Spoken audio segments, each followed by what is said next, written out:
to A1R Psychic Radio, Earth's #1 psychic radio network, and watching Moonstruck TV, enlightening television. Welcome. Time for Insights by Janita with Janita Francis. Live from InsightsByJanita.com. Connect direct. In North America, dial 888-454-2751. In London, 20-3519-2158. In Sydney, dial 02-8488-3147. Or online, contact us through our Facebook page, facebook.com/psychic radio. Or one of our websites, askoneradio.com or moonstruck.tv. This is Insights by Janita on A1R, the Ask One Radio Network. Hi everyone, welcome to Moonstruck for another exciting Wednesday evening for the Northern Hemisphere and Thursday midday for us Southerners. Hope you've had an exciting week, whatever you may be doing, and I hope that your soul is smiling and that you're enjoying life. If you're not, or you think that is this as good as it gets, you might need to come and have a reading or some coaching with me just to see how we can tweak some of those areas of your life so that you're maximizing your happiness and maximizing your quality of an improvement of your life. It can be challenging, but it doesn't have to be hard, consistently hard. It doesn't need to be like that. So I can certainly help you find some coping mechanisms and some really cool tools to be able to breathe through those storms a lot easier and come out the other side feeling refreshed and revitalized, as opposed to really tired and zapped of energy. So let's start this week. Now, as always, I go to my altar and have a little look and see what's happening as far as the crystals and placements are concerned. And I actually got 4 this week, and none of them are any of my typical quartz, which is very interesting. I don't mind that at all. A bit of a change. It was exciting for me too not to have the spirit quartz or something along those lines up here with me. So I have 4, as I mentioned, Amazonite, which is a green crystal. This is about truth and honesty and about integrity and about helping you find your self-esteem and where that balance is. It's a really pretty, if you're listening and you can't see me, it's a really pretty green. Mine's a raw stone, so that means that it hasn't been polished, hasn't been, really they've dug it out of the ground, they've washed the dirt off and they've given it to me. So, and there's actually still a little bit of dirt on it, but I love it because it's such a, quite pretty. I like green anyway, as you can tell from my curtain in the background. But I like the fact that it's working with self-esteem and working with, a lot of that self-doubt and that the negative talk that we do for ourselves. It's so easy because, a lot of us, especially in my age bracket, we've had lifetimes of negative self-talk and that self-doubt and that confidence, and it can really take a beating sometimes because we start to believe the things that other people may think about us or may project upon us. And it's not really until we say that's enough and start putting our boundaries in place and start loving ourselves that we actually realise that there are labels that other people have given us. That's not who we are at our core at all. So Amazonite or Amazonite, I like Amazonite because it's amazing. Then, of course, Amethyst, who seems to be making a huge comeback with me at the moment. So this is my amethyst ball, and it looks like a crystal ball if you're more familiar with the gypsy term crystal ball. Quite large, fits in your hand. This is about purifying thoughts, which really backs up the Amazonite because it's helping us process what our thoughts are and working out how to purify them, how to wash them, how to make sure that they're the right thoughts, are the positive thoughts, and moving away from that whole negative space or that negative self-talk and doubt. So it's linked to the crown cog. So that's up on top of your head. The purple colour, it gives that away. And you can use that when you're doing spiritual work, or you can use it just when you need to meditate and just take a little bit of time out. I know that if I've got too much mental chatter going on and I can't slow it down or stop it by going to the gym or going on my motorcycle, those sorts of things, then I will always go and grab some amethyst and have a little snooze or have a meditate, if you want to call it that, but we all know that it's actually me having a snooze. the next stone is a shiver, and it's shaped like a weird-looking egg, I suppose. It's a massive stone. It's quite heavy as well. This is about, traditionally it can be used for fertility, okay, but that I can guarantee you, unless there's another puppy coming along, that's not why it's up here. But it is recognising the individual person that you are and the blessing that you are. So the crystals are starting to create a picture for us here, and that, talking about ourselves in an honest manner, being truthful with ourselves, standing in our integrity with how we're dealing with ourselves, making sure that we're choosing nice words and we're not beating ourselves up over things, and then recognising how beautiful and unique we are. So this is a shiver stone, so it's brown, it's got little white, paley sort of colours to it. It's actually it's not the prettiest of stones, okay, but I'm not known for having the prettiest of stones. I'm having the higher frequency stones. I like how they feel more so than how they look. So recognising our true uniqueness and celebrating how unique we are and that we are different from everyone else, and that's okay. It'd be a very boring world full of robots if we all looked the same and we all dressed the same and we all thought the same. There'd be no growth. No one would ever grow if we all told the same stories, would they? All right. And the doozy, Labradorite. Now, the camera is not even going to do it justice. If you can, there's a bit of a glimmer there. If you can get your hands on Labradorite, I like Labrador dog, but Labradorite, and just have a feel of it. It's a really lovely stone, but it's beautiful. It comes in so many different patterns and so many different styles. This is called a palm stone because it fits in your palm, so it's quite another big one. This works on releasing blockages, okay, and supports spiritual growth. So the crystals are painting the picture, and the picture is all about releasing things that no longer, suit us, or that are no longer supporting our higher self and our spiritual growth. About, tackling all those things we've just spoken about, looking at ourselves, changing the way we talk to ourselves. All those things add to our quality of life. And that's what it's all about. It's about changing our quality of life, recognising that we're individual and celebrating the fact that we're not all robots and that we're not all the same. Let's have a look and see if there's anything comes up in the cogs. If you haven't heard me before, I call chakras cogs because we're machines. We are machines, and it's all about making sure our machines are working really well. And you're not going to believe this. I'll show it for all the viewers, but we've got the nurturing card, and that's about grounding. So this just supports, again, all of the crystals. So the take-home conversation, the take-home message, what we're doing here is really making sure that our kindness and how we look after ourselves is front of mind. So we've got through the Christmas period, we've got through Thanksgiving just before Christmas, and come through that New Year period, and we want the energy to be different. We really need the energy to be different because the last few years have been quite a struggle for so many of us. And this is about setting the tone for how we're going to be treated by others. And the best way to set that tone is obviously by making sure that we understand what love is for us and what nurturing means for us and how to be kind to ourselves. Because if we don't do it for ourselves, how on earth are we going to be able to show others how to do it? So that's the important thing. Let's have a little look here and see what the Zodiac's coming up with. Now, the Zodiac cards will give us the energy that a bulk of the people will be dealing with. Now, of course, coming up, we've got the new moon coming up in January. So 25th for us down here might be a little bit different for you guys up there. And that will be in Aquarius. So that's about freedom of expression. So this is the part where we're going, hang on a minute. This is 2020. This is my year to shine. And I want something different. And I want this and I want that.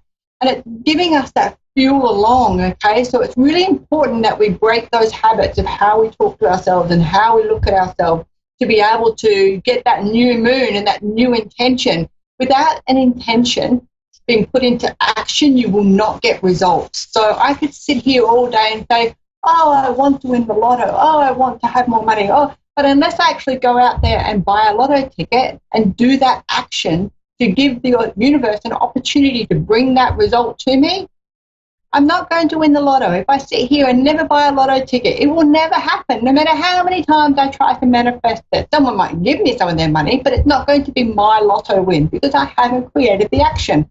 That's what life's all about, creating the action. Let's have a look. What else are we doing here? Oh, it's split in 3. It's a nice balance for us to think about, and it's transformational. Oh, I really like it when they're like this. Okay. Once you've got the hang of how to talk to yourself and you're starting to get the results, because when you're kind to yourself is kind to you, okay? It's a two-pronged approach. Then you start transforming, and that's when you start getting on your spiritual awareness and your spiritual journey, which is the Amazonite, okay? Then there's the Virgo energy around, so it's very, I need to make sure that all these things are in line. I need to make sure my T's are crossed and my I's are dotted, that sort of attitude, okay? And the new moon in Aquarius will fuel that along. It'll push you a little bit because, you know, you're not the boss of me. It'll be that kind of attitude, okay? So that's what you can expect. Pisces energy is coming in as well, which means that they're backing up those crystals, backing up that nurturing card for your cog in that earthy, nurturing feeling as well that comes along with it, and softening your approach. So even though that Aquarius will be giving you the come on, let's go, and Pluto's we're ready to transform, and Amazonite saying we've got this, we can do it.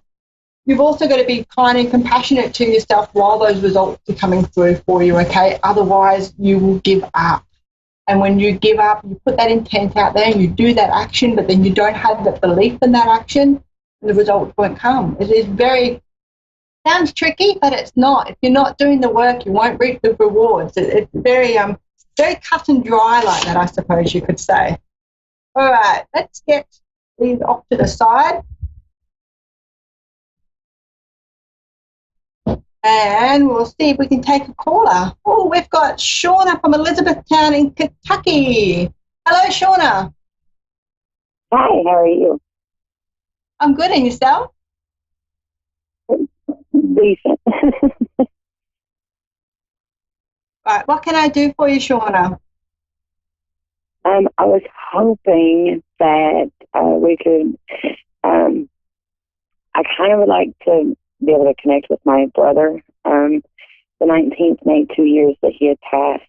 Been having a really hard time with it.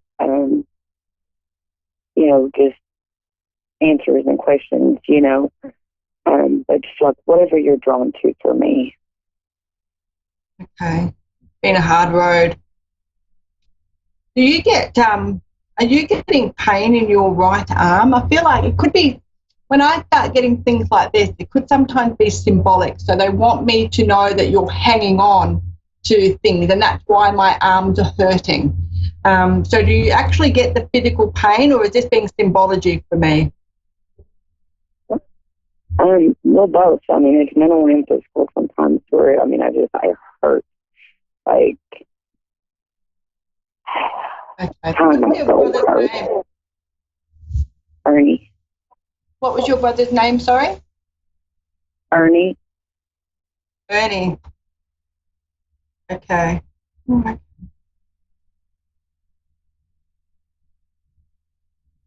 Interestingly, I picked up a crystal, and the crystal is the Amazonite, which is all about the, you know, the seeing things as they are, and being able to understand the process in things, and the, I suppose getting the clear picture, okay, on what's going on. Was he not very well? It seemed like it was just over in a heartbeat that he passed. Like it feels like it was wrong. It shouldn't have happened. It was just too quick. What was going on there? COD. I beg your pardon? COD. Right, okay. Yeah, it's just not, and you're left to that struggle. You've got so many unanswered questions, you poor little thing. And when I tune into you, I can feel my voice breaking. So it was like Look, I'm just going to tell you what comes through, okay? And I'm really sorry if it sounds a bit direct, but Okay. I think I need to tell you exactly how it comes through so you can get that clarity. Do you know what I mean? Okay. Okay, so I'm getting a pushed envelope. So he pushed things too far. This wasn't the first time that he had done drugs. There were a few things going on for him. He really, he felt so disconnected from so many things. I don't think he realised how connected he was. That's the strange thing. It's almost like his energy was distant but beautiful. So it's like a kind of like an introvert trying to be an extrovert and not really understanding how that balance works. He's just, and my heart is on fire. It feels like I've got this really intense indigestion, and it's just not. I mean, when I tune into your energy, it's just such a grief energy, and your grief is in the bottom up to the mid-range of your heart. You know, if you could sort of picture around your boob area. But his pain in his chest is coming right in the middle of my chest, almost like it's going to bounce out of my sternum area in between my boobs, if I can paint that picture for you. It's really, he had been around other people during that time. I'm just trying to picture it. He's going really fast for me, and he's trying to get me to get everything in alignment. Look, I don't think it was a deliberate thing. I don't think that, even though he felt disconnected from, I'm going to say life, he felt a bit misunderstood, not really, the life of the party, but not. Does that make sense to you? It's just, he's out of balance there somewhere. How, I'm just going to try to get another little feel on him. It's almost, it wasn't supposed to happen.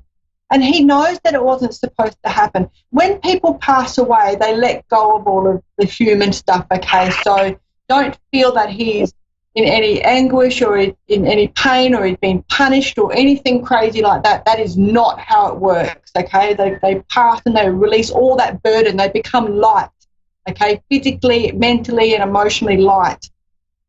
But it was a shock for him because it's almost like he didn't expect that to happen. I think he just pushed it too far, and it was just not the right outcome this time. We had lost our mother a year before. Goodness me. How old was he, can I ask? Sorry?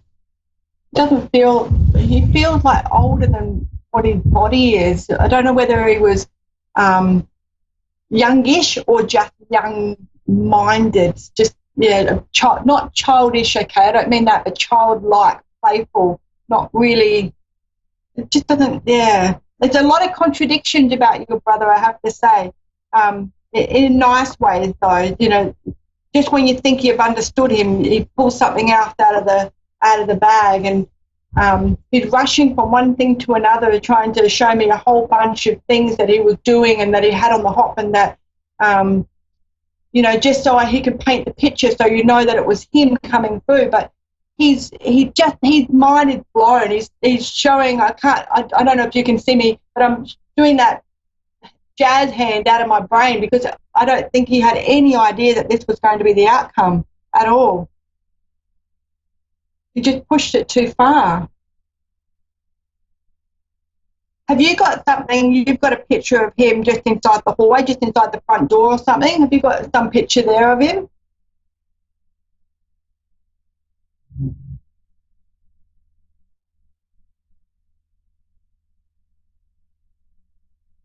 Oh, I think I've lost Shauna. I think I've lost her. Oh, how disappointing. Shauna, if you're still listening, please reach out to me and we can have another look and make sure that everything's okay for you, and to see what happens from there, okay? All right. My goodness, it's the interest. thing that comes through when you do medium work is if they've got a lot to say, they will say a lot. If they don't have a lot to say, they won't. It's very much, oh, she's still here. Shauna, I'm having trouble hearing you, my darling. Got you. Yes, I lost connection.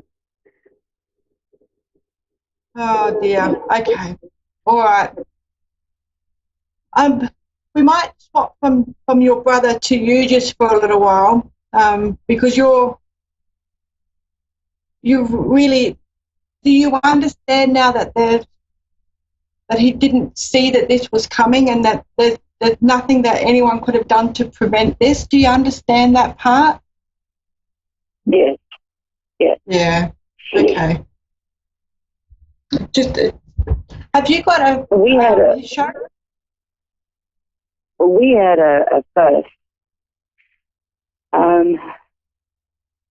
about a year and a half, about a year after my mother had passed, and me and him didn't talk really, and I kind of had a lot of guilt because okay. I didn't get to tell him that I loved him. And I wanted to know. Yeah. You know, it makes it the heartbreaking. Whoops, sorry, I got a little bit emotional then. The heartbreaking thing about these scenarios is that you can't. Your brother already knows that everything is okay. But as humans, still being here, still being on Earth, it's really hard to come to terms with how our last words were, or our last argument, or our last fight, or the fact that we didn't say I love you. Or when spirit passes, they already know those things because you talk to them, and you've talked to your brother and you've told him that you were sorry and that you wish things were different. And the argument and your mum passing and the whole scenario had nothing to do with what happened to your brother. I know that it feels to you like it's all linked, but it's absolutely not. It's just an awful situation for you because you're the one left grieving so deeply and so profoundly for passing of two pivotal people in your life, and it's really a difficult situation for you. Yeah. Have you got a picture of him just inside your doorway? He keeps taking you to your front door, and he's opening the door for you or for me to go in, and he's showing me pictures on the wall. So do you have pictures in the hallway just inside your front door, on the wall just inside your front door? Right when you come in my door, I've got his urn to the right, and I've got pictures of my kids and my mom on my wall. Okay. So it's important that I'm looking at right now. Yeah. Okay. All right. So he knows. Just I know that you've spent a lot of time talking to both of them, and in particular your brother. But he hears you. So just keep talking to him. Keep working through that. He's released all that earthbound disappointment or anger or hurt or whatever he was going through. He released all of that, and I'd really love for you to be able to work on recreating the beautiful memories and recreating the lovely stories that you have with your brother and your mum, and you know there's nothing that you could have done to change the outcome for this situation, this scenario. It's just awful for you. My heart absolutely bleeds for you, Shauna. It's terrible. When you go to bed this evening, it's about 8 o'clock, I think, if I've done my maths right. When you go to bed this evening, call on your brother and say, you know, come and talk to me. I need you to let me know that everything is okay. And he will come to you. He will talk to you because he comes and visits you all time. Okay, so you'll get little snippets of his smell, or you'll feel like someone's in the room with you. That's your brother. He hasn't strayed too far away. Okay, he's not. Everything just happened so fast when he passed. He didn't realise that was going to take place. Okay, it's just a really unfortunate scenario for you to be in, and I'm absolutely terribly sorry. Thank you. I think talking to him at night time will also help release some of the grief that you have around just little things in life, like going to sleep and being able to have your loved ones around. He's still got that. Your mum's still got that. They just have it in a different form now. It's a different frequency. Okay. Okay. Yeah. All right, my darling. I'm very, very sorry, Shauna. I hope that I've given you a little bit of comfort. But keep talking to him, okay? He likes where he's sitting in your home. Thank you so much. You're welcome, sweetheart. All my love to you. Thank you. See you later. Bye-bye. Oh, my goodness. It's really difficult when you get reads like that, because you try to disconnect so much, because you try to do that professional job and to remain professional, and your heart is just breaking because you can feel everything that they're going through, and I'm here because of technology, but I really sometimes being in the same room so you can wrap your arms around someone and let them know that everything will be all right. There's such a profound moment in healing of each other when that happens. So, I don't think this part of my job ever gets any easier, but I wouldn't want it any other way. All right, we're almost at the end of our segment, and thank you very much, Shauna, and all of the listeners and all of the viewers for tuning in to my segment Insights by Janita Francis. You can catch me on Twitter, Facebook or Instagram. I also have a YouTube channel which has got lots of my private stuff, as well as Moonstruck TV, the replays on there as well. So if you do miss, you can always catch me there. Once again, have a beautiful week ahead, and I will see you very soon next Wednesday night at 8 p.m. I'm always available for coaching and mentoring, and also soul transformation packages. So I do astrology, readings, channeling. I go all over Australia doing readings as well, mediumship. So if you're interested in getting a private reading, please do reach out to me on my website, www.insightsbyjanita.com, or feel free to chase me up on Facebook and send me a message. Thanks very much for your time. We'll see you again soon. Take care.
A1R Psychic Radio, Earth's #1 psychic radio network, and watching Moonstruck TV, enlightening television. Welcome. Time for Angelic Connections with Carrie M. Bush. Carrie M. Bush. Live from Facebook.com/Carrie M. Bush. Connect direct. In North America, dial 888-454-2751. In London, 20-3519-2158. In Sydney, dial 02-8488-3147. Or online, contact us through our Facebook page, Facebook.com/Psychic Radio. Or one of our websites, AskOneRadio.com or Moonstruck.tv. This is Angelic Connection on A1R, the Ask One Radio Network. Hey everyone, so welcome to Angelic Connections. I am your host for today, Carrie Bush, coming from the UK. I am an angel card reader, a spiritual mentor, a published author, and you can find me on Facebook and Amazon at Carrie N. Bush. I'm also on Instagram and Twitter, and you can find me there. I've pulled some cards for everyone this week on the Magical Empowerment cards. Now, these are really special. So I've asked the angels to guide me to the right cards for everyone.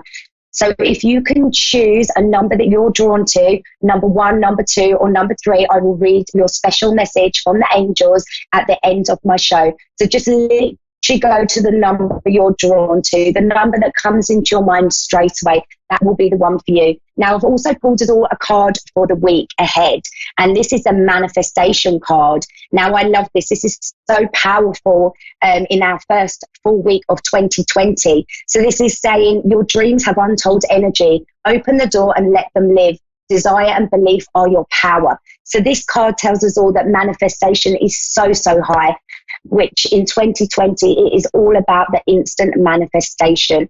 This is asking us to believe in our own power. Manifesting is very high. So what you put your attention to, you are going to be manifesting into your life. So think those good thoughts are positive things. Keep thinking about the things you want to draw into your life, and you will see them manifest.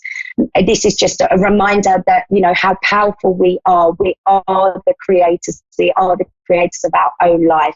So manifestation is really strong. So get wishing, everybody, and put your dreams out there. Keep your visions going, and keep focused on what you want to bring into your life.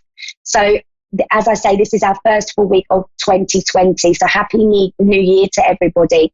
This is a big year. This is the start of a whole new decade, a whole new era for us all. This is the year of vision. This is where we get to see clearly. This is where we get to make a big difference in our life for now and the next 10 years going forward. We've been shown exactly where we need to be. This is the year of service. All light workers will be asked to step into service. We're being asked to step onto our authentic soul path. The last 10 years have been tough for a lot of people. You know, we felt that on a deep level, but it was kind of getting us ready and bringing us into our power for this moment. So this is the year of transformation. This is the year when you will see big differences. You'll feel supported. This is the year that you will fly, but you need to kind of get in the right mindset from the start. You need to believe in yourself. You need to believe in your power and your abilities. You need to step away from drama, and you just need to keep the faith. It's about stepping away from trying to control what's your manifestations when you're bringing them in. Why haven't they showed up yet? We're all moving away from that now, and we're all coming into this space of faith and trust. Miracles are around each and every one of us right now, and will continue to be for the next 10 years going on. Your blessings are coming. You know, you've worked so hard, and this year and onwards is the time to really reap those rewards. So 2020, it's all about expansion, moving forward, new beginnings, starting your whole new cycle. We've been receiving lots of inspiration this year and ongoing. This is lots of epiphany moments. The connection is going to be so high to the angels and the spiritual realm. Very, very high indeed. If you've been manifesting love, if you've been manifesting abundance, if you've been manifesting a change in career, this will be the year that you will see it all come together. The next 10 years is not going to be like the past 10 years. So we really are saying goodbye to that past now in a big way. That is not going to serve us to bring that forward. So it's time to say bye past and just focus on the new. This is what it's all about. New year, new you, focusing on the new. Step away from that past. It's just not going to serve us moving forward. It's kind of like your brand new life is here. Now we have got the eclipse energy around us. So on Boxing Day, on the new moon, we had the eclipse gateway open. And for the 2 weeks leading up to this full moon that's coming Friday the 10th, we have the gateway open. Because we're nearing the end of that, when we will end with a full moon in Cancer and a total lunar eclipse, you could find right now that you're being triggered a little bit. You could find that you are stepping back into the past a little bit, that you're feeling a little bit lost, even a little bit disconnected. This is the energy of the gateway. Will be your biggest release so that you can go forward in 2020 without any baggage standing in your way, so that you can move forward onto your soul purpose. So yeah, this eclipse energy is coming up. It is strong. We've had a huge wave come in of strong energy. We're having new light codes activated. It's very positive. It's very transformational, but it may be making some of you feel a little bit lost, as I say, and a little bit all over the place emotionally. Just try your best to ride with that energy right now. The more you can flow with that energy and just let the release happen, the better and easier it's going to be for you going forward. It's all about trust and flowing now. If you feel very tired, then you need to listen to your body, and you need to listen to your body, pay attention to what your body wants. And if you need that nap, then just go for that nap. If you need that bit of rest time, go for that rest time. It's just about following what your body needs right now. So that's my best advice at the moment. We are going to see some powerful energy in the next 2 weeks coming up. So lots of meditation, lots of water for everybody. That's going to help in a big way. So we're going to go to a caller now. I believe Helen's on the line. Are you there, Helen? Yes, I'm here. Hi, how are you? Hello, can you hear me? Yeah, I can hear you. Can you hear me okay? Yeah, I can hear you. Okay, so how can I help you today, Helen? Right, I just want to see what you can see for me in my love life and in general, really. Okay, so I've got my romance cards here, so I want to pull you a romance card. We're going to ask the angels what we need to tell you for your romance life. Let's see what the angels bring up. Okay, so you've got the reconciliation card coming up here, and this is someone from your past returning into your life. So you may find that romance is definitely coming up for you, Helen. They're giving me that on a strong, in a strong way. Romance is 2020, is a deep love. Would this be someone from your past coming back in? Could it be somebody you were connected to a long time ago? Would that resonate to you, Helen? Well, I'm no longer in the club, but we've split up so. Okay, so this could be a reconciliation in that particular relationship if that's what you want going forward. It's like everything is aligning up, for everything to come together. This is past returning. This is definitely a past love returning. You also get with it the make the effort card, and this is great love is worth taking the steps you're guided to take. So do you feel like you would want this relationship back in your life if there were changes, Helen? Yes, definitely. Okay, so this is exactly what's happening then. The reconciliation is coming. This is the partner you're supposed to be with, and it is about making the effort. If you can make some effort to spend some time together, to have some heart to hearts, to just talk things through. You know, I feel like you've had a tough time, but I do feel like a soulmate relationship. Would you agree with that, Helen? Yes, spot on. Yeah, you're soulmates, you're connected, you're not meant to be apart. Obviously, you've had this parting for a reason. I feel like it's to do healing. There needed to be some healing. You know, there'd been a lot of arguments, there's been a lot of stress around the relationship, but you're meant to be together, so it's worth making that effort for. There definitely is a reconciliation this year, back together this year. This love feels really nice. This love is definitely a soulmate. You've got a very close bond. I just feel like you've kind of both lost your way through stress. They're giving me a lot of stress has been on both of your shoulders. Definitely, yeah. Okay, so I want to call you another. Yeah, I feel that. But this year's karma, Helen. This year, the past gets put to the past. Challenges are lifted. Everything works out a lot better. So it's worth making that effort.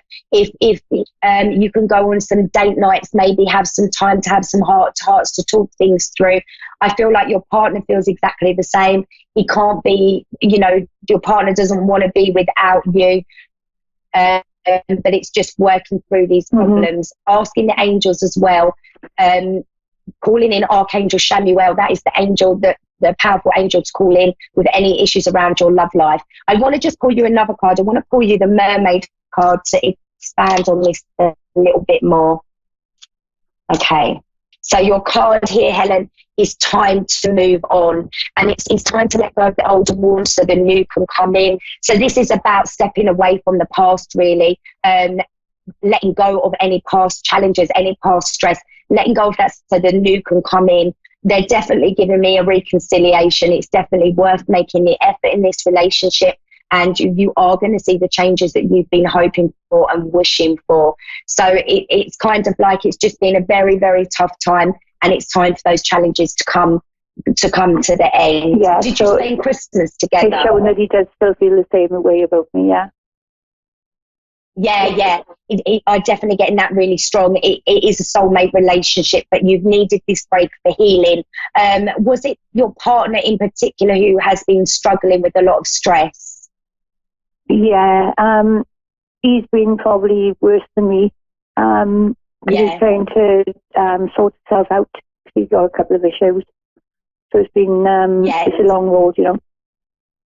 Yeah, and I feel like this is why the separation, you needed to be apart because healing needed to occur and you needed to be apart from each other. But I feel like he's coming into a better place. I really do feel that. I feel like 2020 is a different year for him. He will be lighter. He won't be carrying so much stress on his shoulders. And that's when that's why it's worth making the effort. Maybe baby steps, you know, you don't need to rush in and fix everything immediately. You just need to know that it's all going to be okay. I think that's what's important to you right now, Helen, is just to know it's I think okay. I stepped away a bit to let him get better. Yeah, and that's good, and that needed to happen. The angels are giving me that everything that's happened is just as it should be. Everything that you've done was right, and it's kind of like he needed that time because he often heavily relied on you in a big way, which then caused stress to you. He kind of needed that. You needed that too. Just baby steps. Take baby steps. It's worth making the effort. So it's worth making the effort to rebuild this relationship because this is a soulmate energy. It's a beautiful relationship. When I step back to the past when things were good, they're so good. Yeah, definitely. I couldn't see myself with anybody else anyway. Yeah, and I feel like there could be a little breakaway coming up. It could be like a little weekend away. They're giving me some time, quality time coming up in 2020 for you both, and it is a year of healing. You know, you've come so far, and it is a different year than you've had before. So don't lose the faith, don't lose the hope. He definitely is the one for you. So I hope that helps your mind at rest a little bit there, Helen. Yes, thank you very much. I needed that. Oh, you're so welcome. And just don't worry about anything. Just keep that faith right now, and you're going to see changes. But just keep the baby steps going, making a little bit of you know, keeping that effort going, and you're going to see big results from it. So I don't get anything to worry about. In fact, I get this is the year when things get so much better. It's been a tough decade for you both, but you're coming to the end of it now. Brilliant. Thank you. Okay, take care of Happy New yourself, Year. Helen.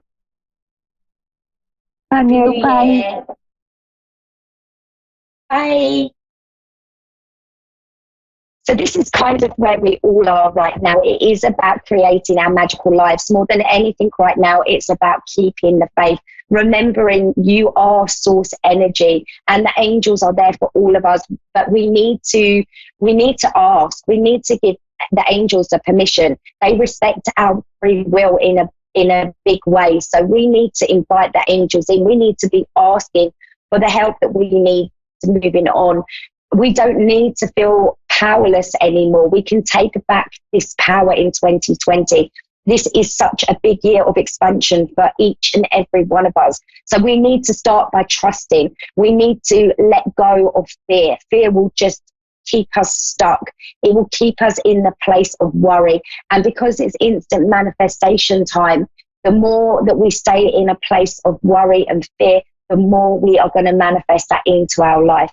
So it is about taking the responsibility now, the personal responsibility of your life and your manifesting. It's about listening to your guidance as well, your inner guidance. Like Helen, she just knows that there's nobody else meant to be for her. So she's been having a tricky time. But, you know, there's light at the end of the tunnel, and 2020 is when you will see, you know, your rewards coming for your patience and all of the hard work that you've been through has been building you to evolve to this level. So it's about listening to your inner guidance. You know, what does your heart feel? That is going to be your reliable guide right now. We need to be coming from our heart space in the year 2020 and ongoing for the next decade. Our headspace just isn't going to serve us. Our headspace links us to our ego. Our headspace leads us to fear and control. Trying to step too far into the future, trying to control what's going to happen, the hows, the whens, and, you know, but why isn't this in my life right now? We need to step away from that. And we just need to know that we are the source energy. We have got all the power moving forward in a big way right now. So I want to do the card messages for everybody. So I asked you at the beginning of the show to choose the number that you were drawn to, number 1, number 2, or number 3. So I'm going to read everybody the card for number 1. So this is the rebirth card. Oh, nice. So everybody who chose number 1, rebirth. No matter what happens, you can find your new wings, rise from the past, accept the positive change that is coming. So this is total rebirth time. With the rebirth time, number 1s, the people who chose number 1, you could be finding that things are a little bit stressful at the moment. Sometimes with the rebirth comes the tower moment. And the tower moment can feel like everything is crashing down a little bit around you. But it is making way for rebirth. Your changes are coming. Your past is behind you. Staying in the past is not going to serve you going forward. The past, you know, is done. It's a closed book. You are opening a new chapter now. So if you are feeling like you're having a few tower moments, as in things are collapsing around you, things aren't feeling very good around you, then just know that that is the rebirth moment coming. That passes quite quickly, and I would expect that to pass after this full moon.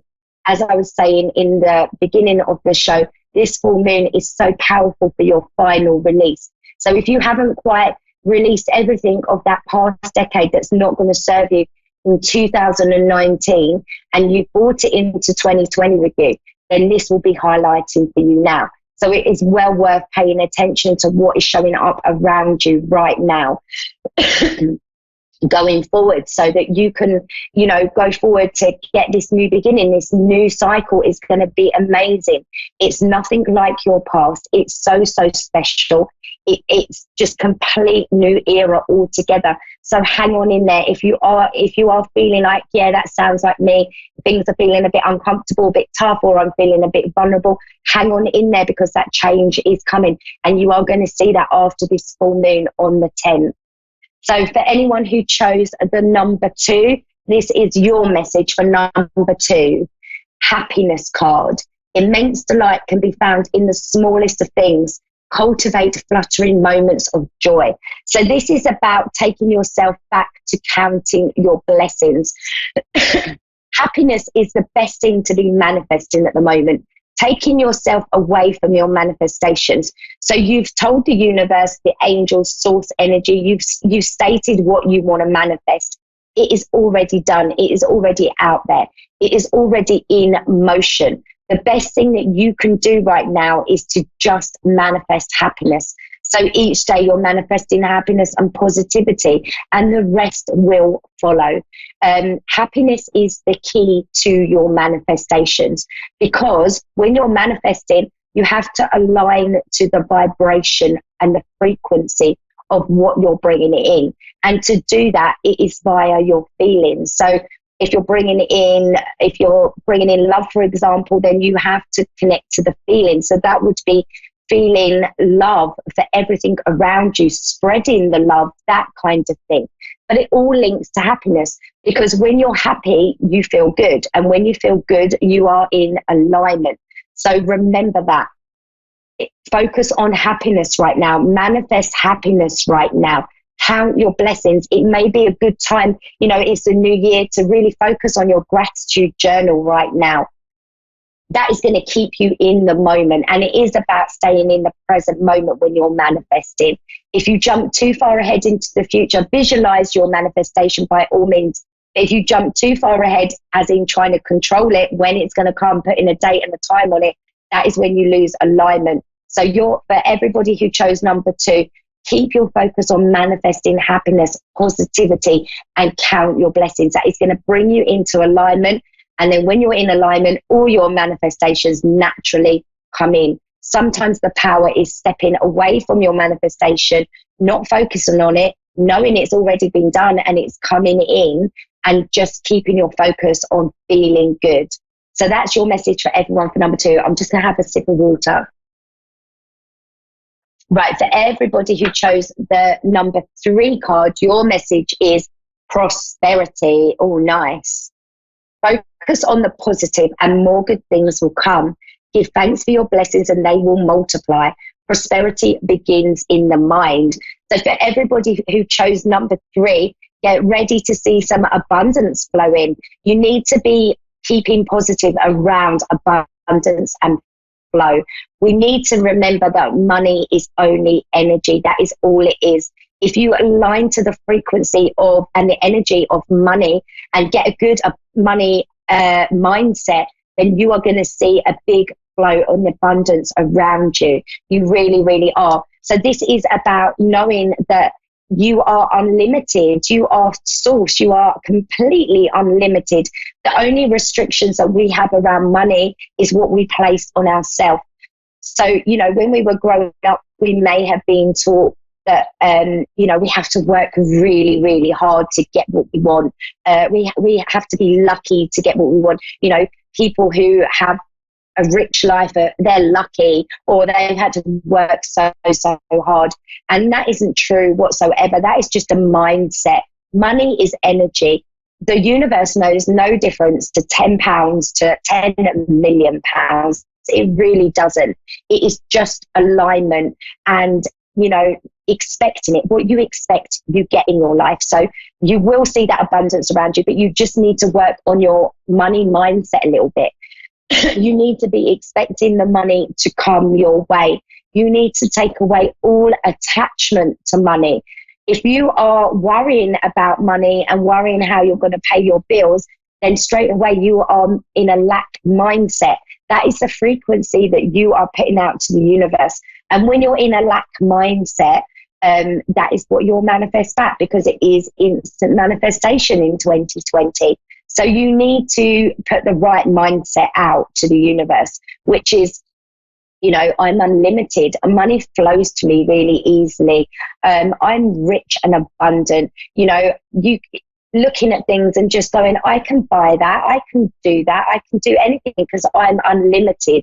Remembering that you are source energy yourself. So if you have had any money issues, it will be about working on your abundance mindset. You can do this with the law of attraction really easily. So it's worth having a look online for some law of attraction exercises. I absolutely love the teachings of Abraham Hicks. You can find that on YouTube, and there is so many on there that will help you align with abundance and your money mindset. So that's worth doing. So great messages for everyone this week. It's been a lovely show. The connections have been really high. You know, we're in this new year, the first week of 2020. Start as you mean to go on. Expect only the best, and that is what you're going to get. I am back next Tuesday at the same time, and it would be wonderful if you would join me. You can find me on Facebook at Carrie M. Bush, also on Instagram and Twitter, and that would be great. So have a great week, everybody. I hope it's magical. You know, enjoy yourself, and I'm sending so much love and light to each and every one of you.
Psychic Radio, Earth's #1 psychic radio network, and watching Moonstruck TV, enlightening television.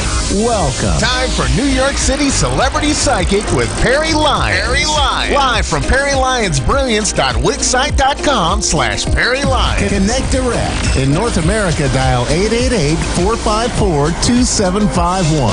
In London, 20-3519-2158. In Sydney, dial 02-8488-3147.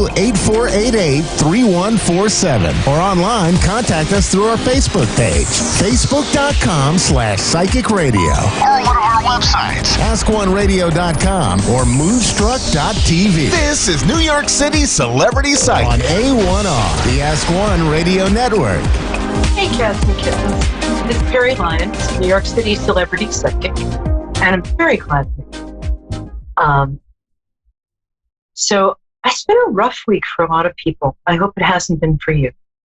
But if it has, here's what I'd like to suggest. When I get panic-stricken, which lately has been a little more than I'd like, I reach into my toolbox, not to do any actual manual labor, because they said that's needful, but I get out one or two sort of spiritual tools that just always work, and they always ground me.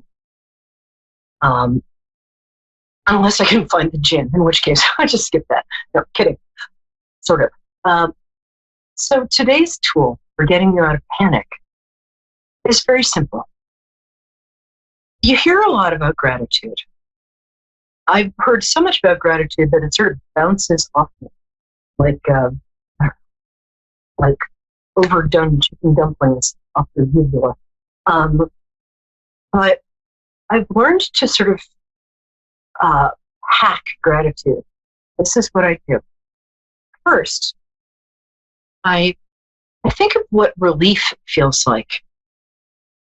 Have you ever had something you thought was going to be terrible not happen, that you thought was going to happen? Do you remember that feeling of like, oh, thank you. Whew.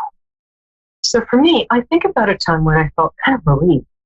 Oh, that bad thing just went and just passed me by. So, and then I start thinking about the very simple things that I have that I forget to be grateful for. Hot water, electricity, Wi-Fi, a comfortable place to live. And even start with the littlest things that we take for granted. I've done volunteer work around the world, and well, in New York and London. And I've met people who were not as fortunate. And it just through, bad luck or whatever. But there were people who were living in places that were not comfortable or warm or nice, or didn't have the food that you and I take for granted. Well, I do. Too much for granted lately. And so just for me, remembering the really small stuff and then building up to the big stuff puts me back into a place of alignment with higher power and my higher self and all my extremely appreciated angels, because we all have some. Anyway, so I'm going to take my first caller, and I'm so glad you called. So thank you. And my producer flashed your name and address so fast, what? That I didn't get it. Tell me your name and your birthday. How are you? Are you there, love? Hello? Okay. Oh, hi. How are you? Hi, this is Allison from Aurora, Colorado. Oh, cool. Hi, Allison. Have I heard this voice before? Hi. Yeah. So what's up? Tell me about yourself. Oh, and tell me what your birthday is. I've forgotten. Oh, my birthday is 4/12/70. Ooh. You love Aries here. Woo! And your Year of the Dog, which actually sounds not so great, but it's fantastic. Dogs are very, it's the Chinese Year of the Dog. Dogs are very truth-telling and very loyal and very resourceful. Toto in The Wizard of Oz is a good example of a dog, because he drew aside the curtain to reveal the truth of who the Wizard of Oz was. So, nice to meet you, Allison, you little Aries dog, you. And how can I help you today? I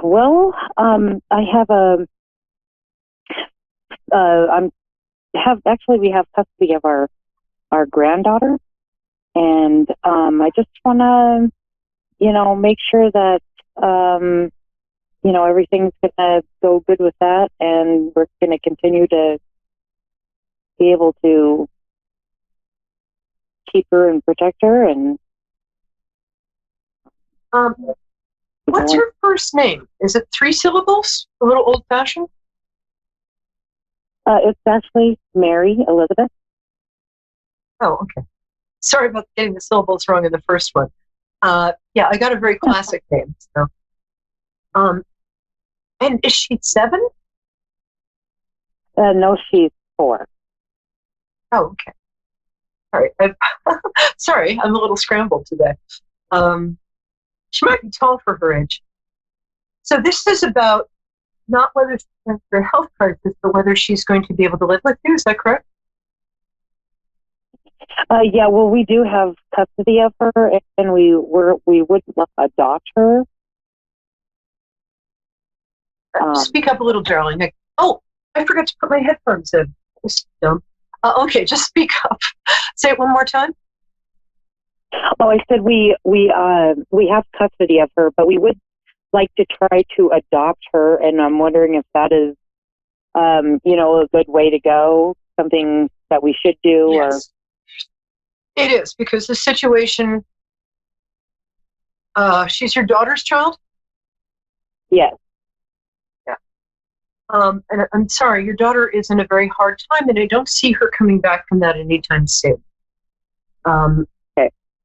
She's basically a lovely person, but extenuating circumstances have made her kind of act like not exactly a malignant narcissist, but not exactly not. And it's not permanent, but she's very stubborn, very strong-willed. Yeah. And I'm sorry about that. So she is going to fight you. Fortunately or unfortunately, the circumstances that she has chosen to be in right now make her not very good at doing things like keeping records or keeping track of stuff. So in a court of law, that's going to count against her, as are certain other things I'm not going to go into. But, and it must be a heartbreaking decision for you, but it is absolutely what's right for Mary Elizabeth. Absolutely. Also, you know what? Okay, What? I'm sorry. We have chosen to stop communication between the two, because it was just not a healthy situation, and also, that's something that I, that I feel is a good thing, but other people might not think that's a great idea, thinking that it might come back to, to bite me. But I'm just wondering if, what do you think about that? People who give advice are like seagulls. They fly in through one window, poop all over everything, and fly out through another window. They don't have to live with the decisions you do. And if there's one thing that people value above shelter, food, and sex right now in this culture, it's being right and having you be wrong. So seriously, sod them. It's none of their business, and this will only redound to your credit and to Mary's credit. I keep wanting to call her Lorelei. I don't know why. And really, people are so ready to give advice and then walk away. So please, listen to yourself. I'm going to guess that with a name like Mary Elizabeth, probably have maybe a religious background of some kind. Prayer is good right now.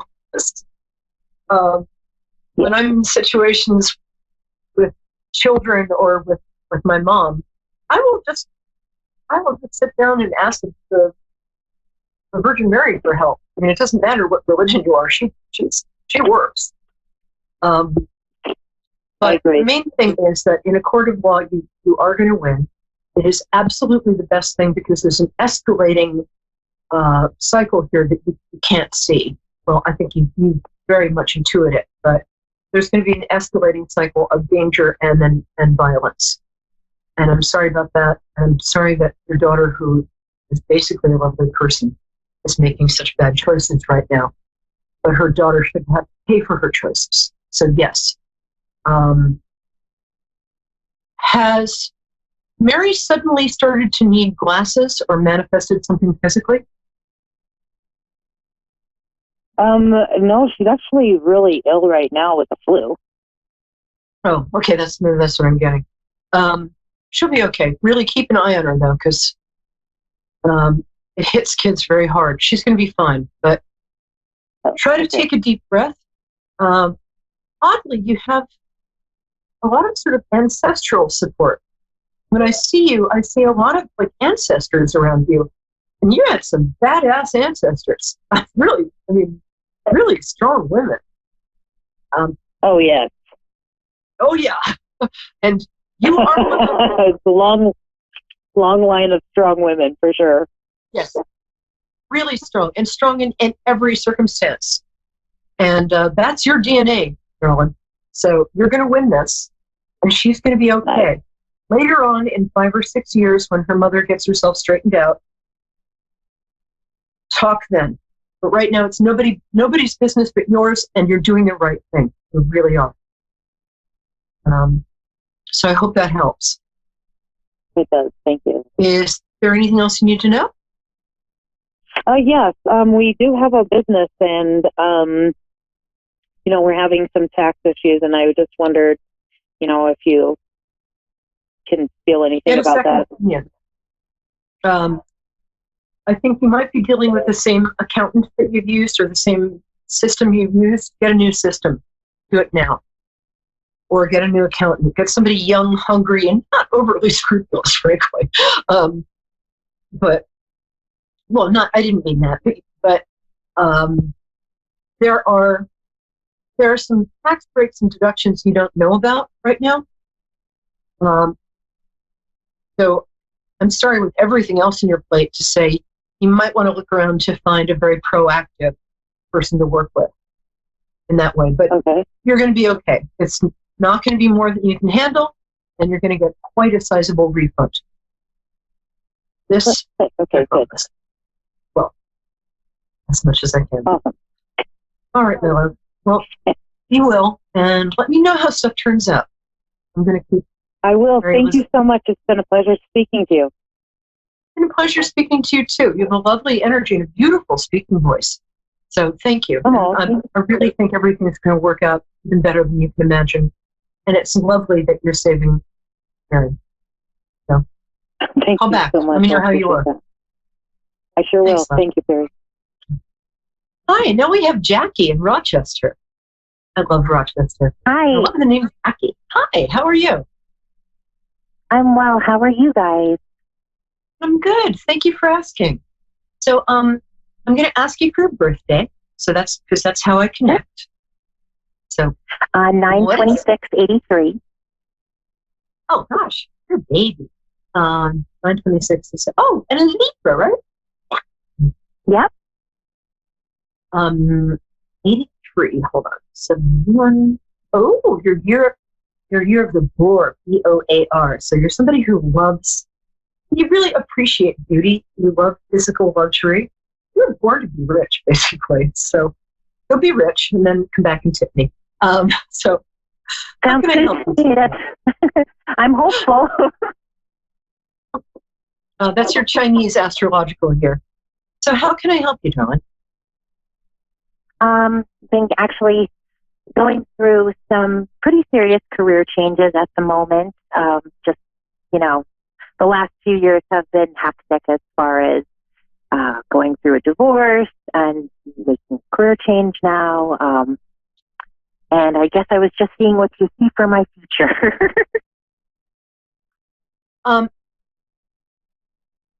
Things are getting better. I have to say, there has been this really long cycle of just not good stuff happening to really good people. And I'm seeing the last of that sort of badness. It's kind of leaving with everybody I've worked with. It's a huge time of change, rapid change, especially for kind of highly evolved women like you. And yeah. You've been doing a lot of work on yourself. And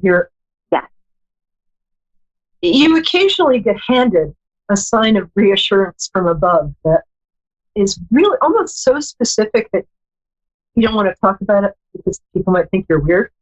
But those signs you're getting are true. Now, the career thing, okay, first of all, it feels like you're doing two people's job for the price of one, possibly three.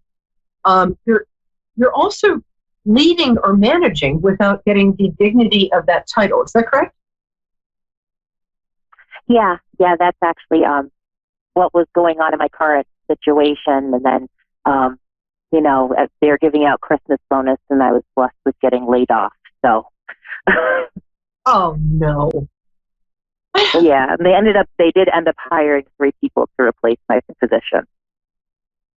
Uh-huh. So. This is okay. Ready for an eye roll?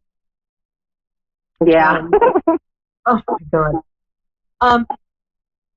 Now, it's come to your attention that there are jobs in your area of expertise, but not this job.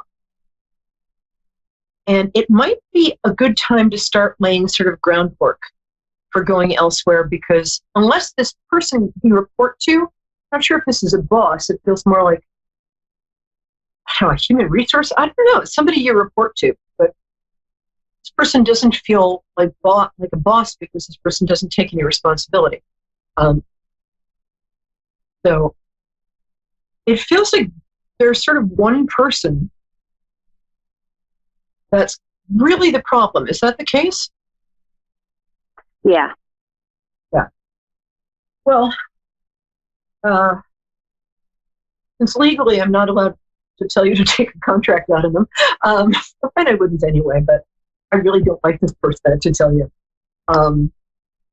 They want all the glory without doing any of the work or taking any of the responsibility. And what they do is use responsible people who have a work ethic and a conscience. Is that right? Yep. Yeah.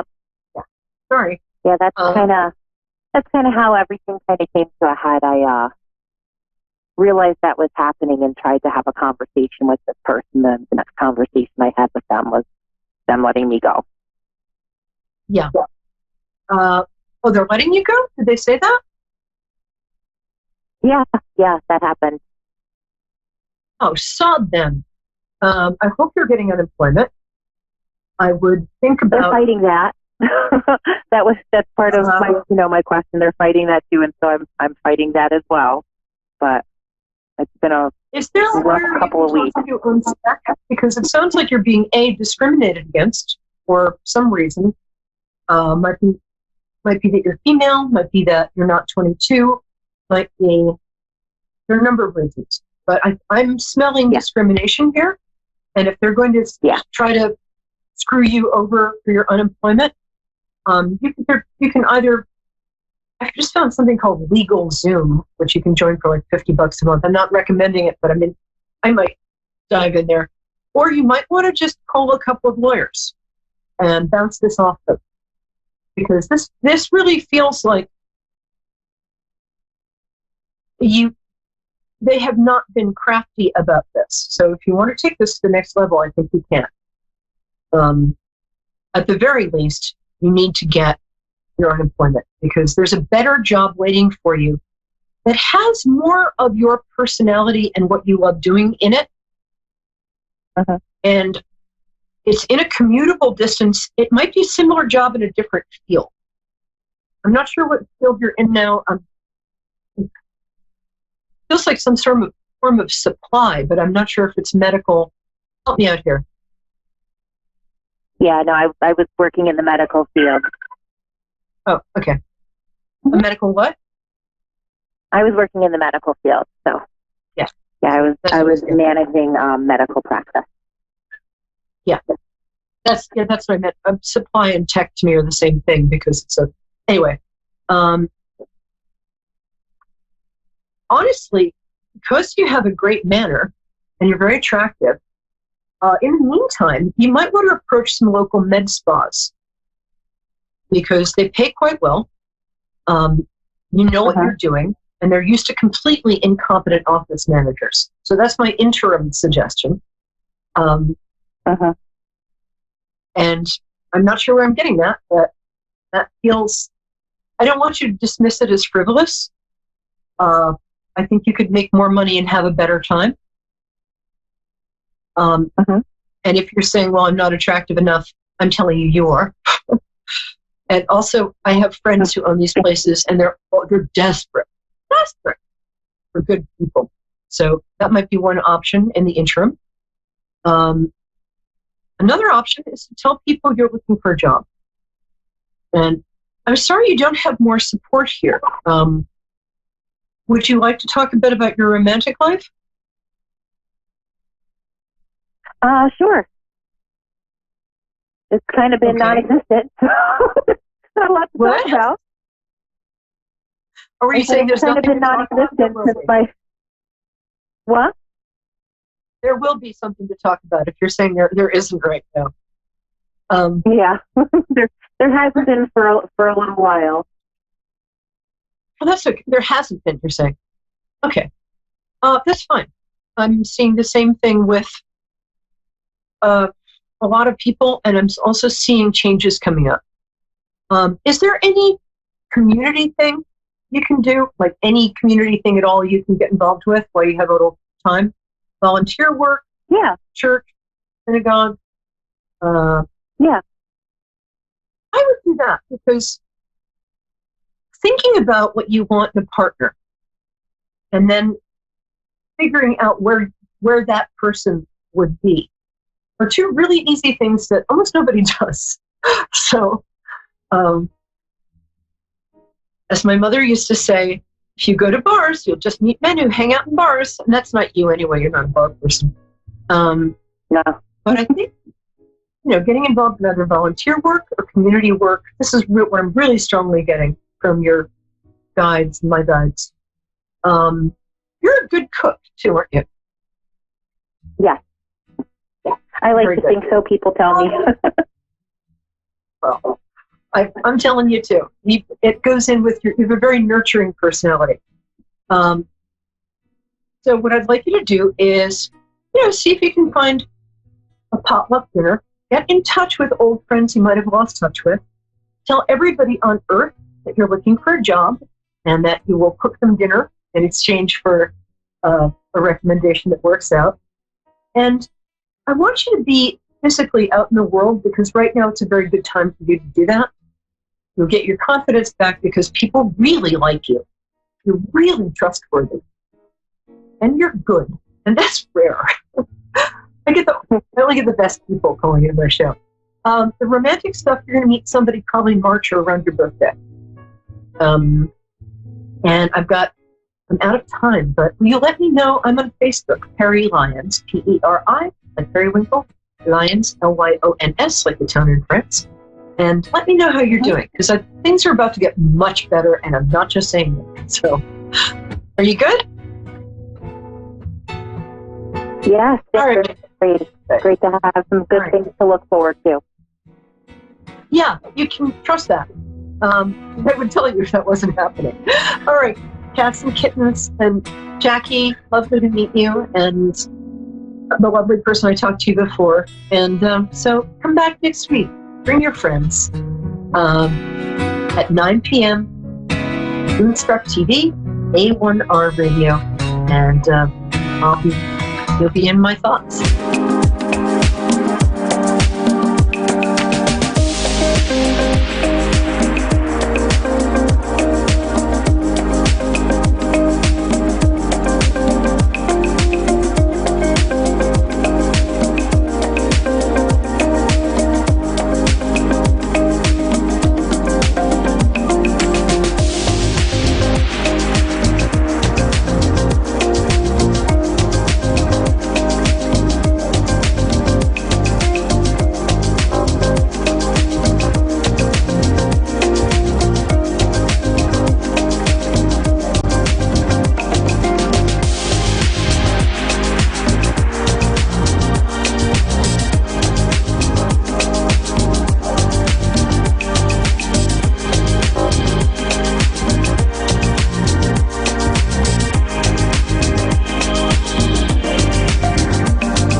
are Psychic Radio, Earth's #1 psychic radio network, and watching Moonstruck TV, Enlightening Television. Welcome. Time for Divine Guidance with Angel Tuzigno. Live from CrystalClear101.com. Connect direct. In North America, dial 888-454-2751.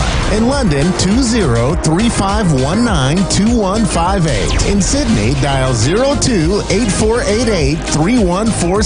Or online, contact us through our Facebook page, facebook.com/Psychic Radio. Or one of our websites, askoneradio.com or moonstruck.tv. This is Divine Guidance on A1R, the Ask One Radio Network.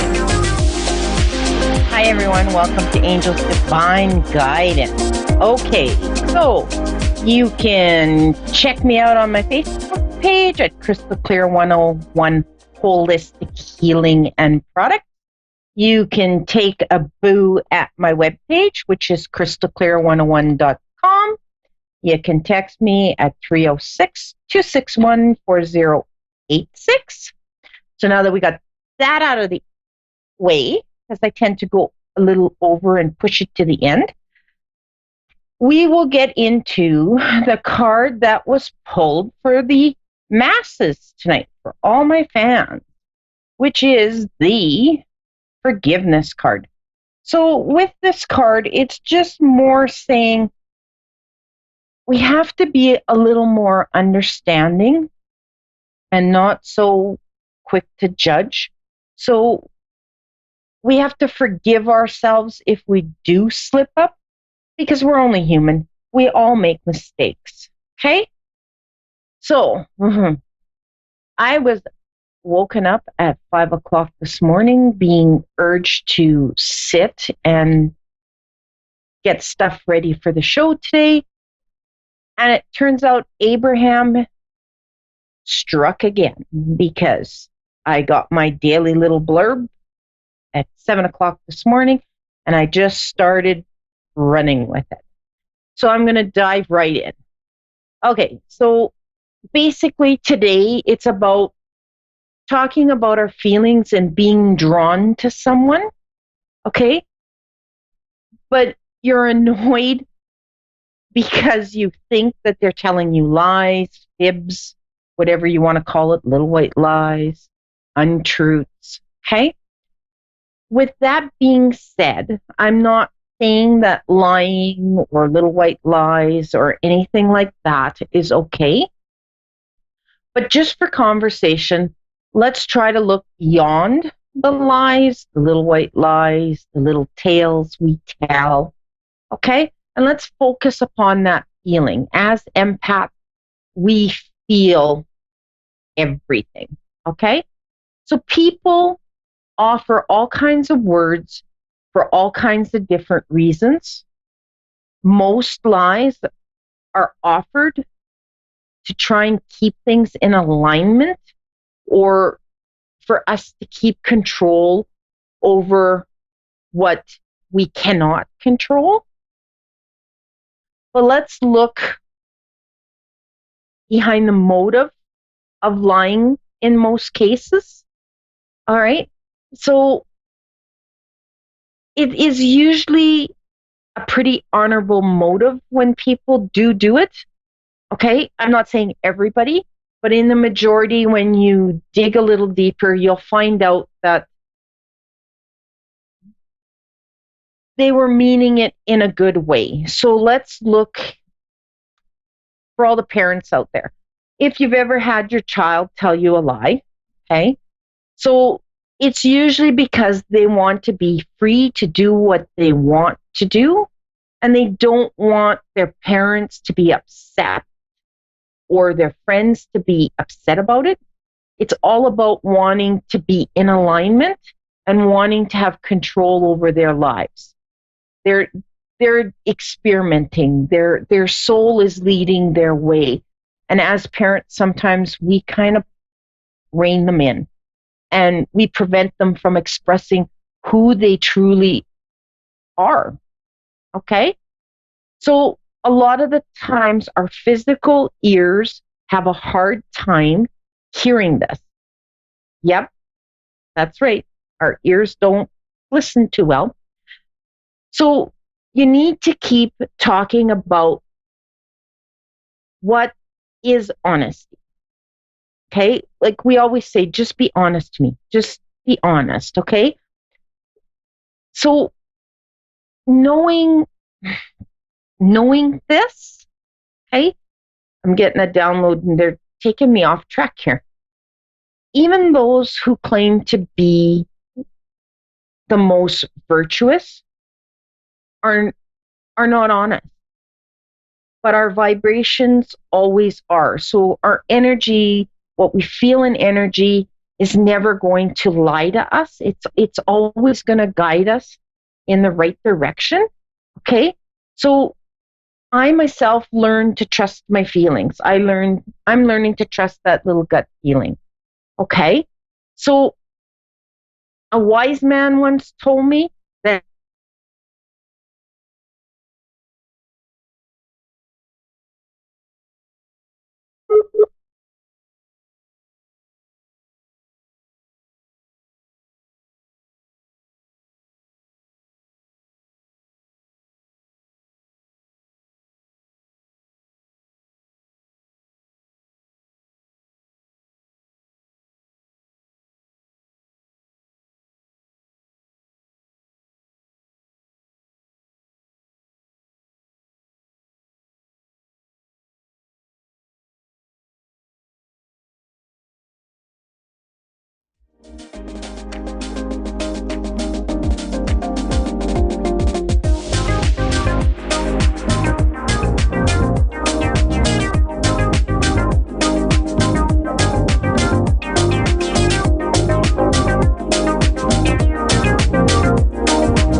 Hi, Taylor. How are you? Good, how are you? I'm doing great. All right. So your cards today, can you hear me? Yep. Okay. So today your cards, you were lucky. You got 2 cards that got pulled. Okay. So you've got the prayer and contemplation, which is connecting to heaven. And you got the transcendence card, which is rising up and honoring your inner force. So this basically tells me, okay, that you are being called, you are getting messages, you are being asked to connect. Does this make sense to you? Yes. It does? Okay. Yes. Do you see spirit a lot? Do I see what? Spirit a lot. Sometimes I feel like it's kind of like a swipe by, I would almost say. Like I question myself. Sorry, I'm just trying to see. I'm on my iPad, and I want to see if I can find my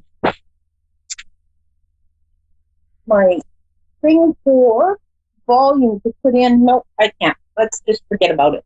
I'll do my best here. Okay, I'll raise my volume so I can hear you. All right, so sometimes you can see that? Yes, like, it's almost like, I can see it passing by, and like I can see like the outlining of it, but I have to question myself if it is like just if it's a shadow or anything along those lines. No, you are truly seeing spirit, my girl. Okay? Like you are truly connected and seeing spirit. So it's more you're being called, and the way I'm seeing it is this is just going to be a snowball effect for you. So it's going to come in fast for you. Okay? So don't be scared of it, but be in control of it. So they might come and be bugging you at all hours of the night. Just tell them no in the morning and just pretend like you're shutting down a business. So you're turning the open sign to close, shutting blinds, locking doors, shutting down all the lights. Because you're going to be hit, and you're going to have to kind of set your boundaries with them so they don't overwhelm you. Okay? Okay. Does that make sense for you, Taylor? It does, but it's more of like a feeling sensation I have. Yeah, you're a feeler. Okay? You're also going to see things. They're going to give you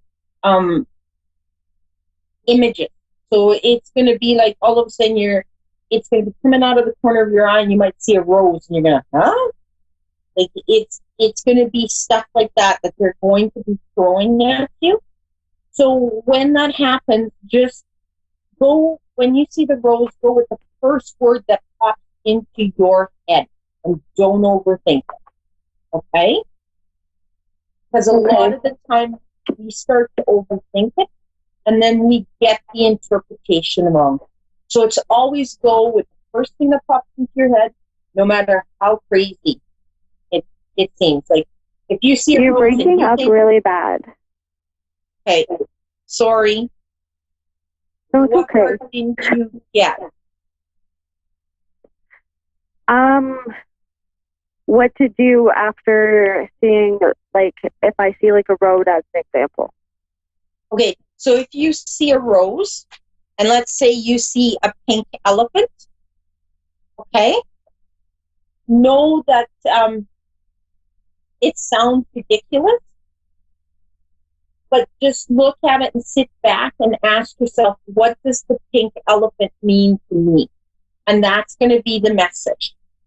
So go with the first thing that comes into your mind, the first thing that pops in, and don't overthink it.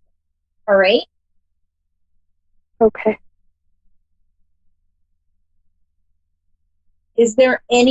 Do you have any other questions, or did you want me just to go into general? I do have a question. And I don't know if you can answer this, but I don't know if I'm being followed by something evil, almost. Like, it's just, there's a lot of negativity around, and I can feel when something is negative around me, and it's almost like a very uncomfortable feeling, but it's also the words that come to my mind. Okay. So and it's almost like this is Like, I don't. Okay. So just know that your body is telling you that you don't like that person's energy. All right? And the words that are coming into your mind is your soul describing how it feels when it gets meshed in with that energy. So make note of that, and you know that's a person you don't want to get in business with. Okay? And then I want you to go on YouTube, and I want you to look up Meet My Spirit Guides for meditation. And I want you to start meditating. And then I want you to talk to your team once you've met them. And I want you to tell them that arm length width, this is my space. I do not want any negativity in this space. I only want positive energy, and I only want the people who are ready and willing to receive the information that they need to know. And then the team is going to weed out the negativity. They're going to weed that all out for you, and you won't have to feel it because you're a very, very strong empath. You are a healer, and you're here to make a difference, if that makes sense. Yeah. Okay? So it's time for you to start researching it. And if you need more help, like I said, just contact me, and I can send you in the proper links and the proper places specifically for you to go, because you're going to be hit hard and heavy, because it's kind of like you've been denying, and now they're saying, okay, that's enough, you can't deny anymore, here you go, deal with it, it's time for you to get on with what you're meant to do. Okay? I don't feel like you have any attachments.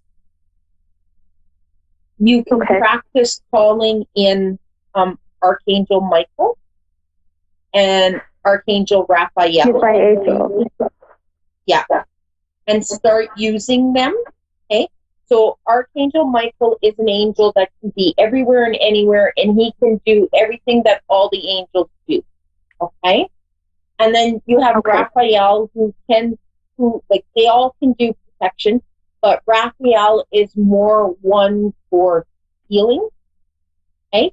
So it will help you heal. It'll help you heal with what you've been going through here in the last little bit. Okay? Okay. Have you been having trouble breathing? A lot. All right. So that explains.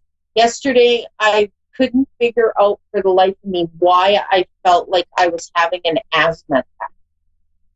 So now that I'm talking with you, I'm starting to get that feeling again. And it's almost like it's an asthma attack. So do you have allergies? No. No? Have you been checked for them? Yes.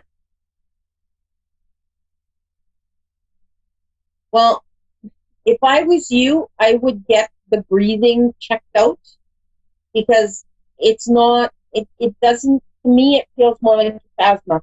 I'm not a doctor, I can't diagnose, but I can only explain what it feels like to me and how it makes me feel. But I would get it checked out, because I'm getting the feeling that this is going to linger and it's not going to go away on its own. Okay? So I don't know if you work with a lot of chemicals or smoke or what it is, but it's in your lungs. Okay? I'm a smoker. So you just kind of get that checked out. Okay. Okay? Do you have any more questions? I don't even know. If by chance, I do have two. Okay, yeah, you sure but can. they're very important to me. So, my first one is, do you see my grandma anywhere around She's me? always with you, girl. She's one of your angels. She's always with you. She's always watching you. You feel her. You see her. Okay? Like, I thought I was going crazy because I would feel her. I'd feel like she was around me. And All right. Okay. So I'm going to go on to my next caller. And like I said, you can always get a hold of me and I can answer that third question for you. Okay? Okay. All right. So you have a great night. Talk to you later. You too. All right. Okay, Annette, how are you doing today? Hi, I'm fine. How are you? I'm doing great. I am actually awesome. We finally warmed up here in Canada. We went from minus 54 to like minus 2. So, yeah, it's cold here in Michigan. All right. So I've got your part, which is higher learning. Okay. So with this card, I'm sorry you're cutting out on me. oh, sorry. I guess moving forward isn't going to help. We must be having a little bit of technical difficulties here. Okay. So your higher learning, it is you learning from experience. Okay. So they want you to start working deeper into your own self. So they want you to start your spiritual journey. Does that make sense to you? Yes. Did you get that I wanted a medium reading? Okay. Let's see who I can bring in. You have quite a few. The one who's the strongest is, hey, this is going to be, they all want to talk. You've got 3 that have just passed in the last 5 years. I'm sorry? Have you had 3 people pass within the last 5 years? Yes. Okay. Yeah, because they're kind of all wanting to come in and they're mishing and mashing. So we might be jumping to 3 different spirits at the same time. Okay. Was one an elderly lady who had trouble with mobility? Who has trouble with what? Mobility. So she had trouble getting around, moving. She needed help. She needed a walker or a wheelchair. Okay. Does that ring a bell? Not for me, but it could be for somebody's mom who died. Is this for, like, she's trying to come in, you said? I'm just going to see if she can give me a little more information. Okay, so she's telling me when she passed, there was somebody in the room with her. There was a lady that was with her holding her hand. Does that make sense to you? When did she pass?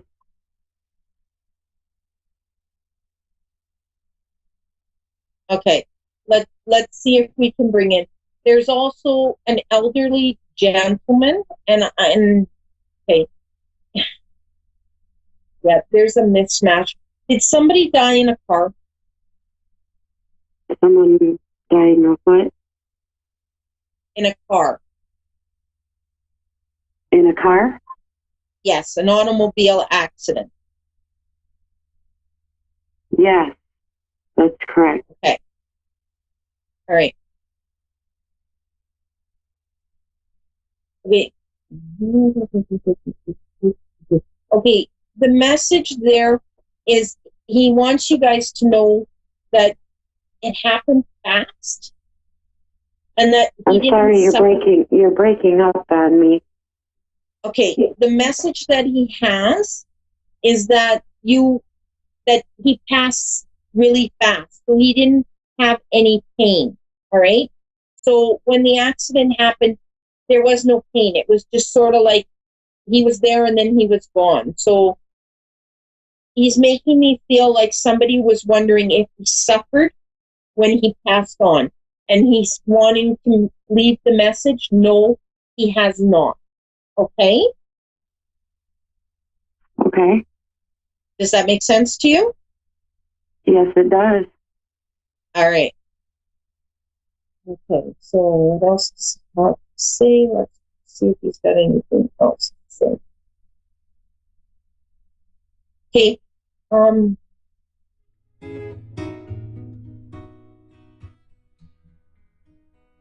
Did this guy have 2 children? He's bringing up the number 2. So it's either 2 children, or he died in the 2nd month, or he died on the 2nd day. Does that make sense? No, he did not have any children. Okay. And he died October. Okay. Did he die on... Okay. What does the number 2 mean to you? Because he's bringing up the number 2. So there's an importance around the number 2. Was he the second out of the 3 to pass? What's that? Was he the second person out of the 3 people to pass? No. No? Okay. So what does the number 2 mean to you? It means nothing to me. Okay. So just mark that on the side, because he's bringing up the number 2. So there's something that's going to be happening either in February, either on the 2nd of a month, or it could be 2 weeks, 2 months. But he's bringing the number 2 of importance. So just keep that kind of on your back burner so you can pay attention. And when something just comes out of the blue, you will know what it means, okay? And he's the one sending it. He's the one that's making sure that this event is going to happen for you. All right? Okay. Okay? So just know that he's really bringing up the number 2. So once you have time to sit and kind of percolate what is said, it's going to make sense.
listening to A1R Psychic Radio, Earth's #1 psychic radio network, and watching Moonstruck TV, enlightening television. Welcome. Time for Persian Medium I Am Power with Fia Johan. Fia Johan. Live from PersianMedium.com. Connect direct. In North America, dial 888-454-2751.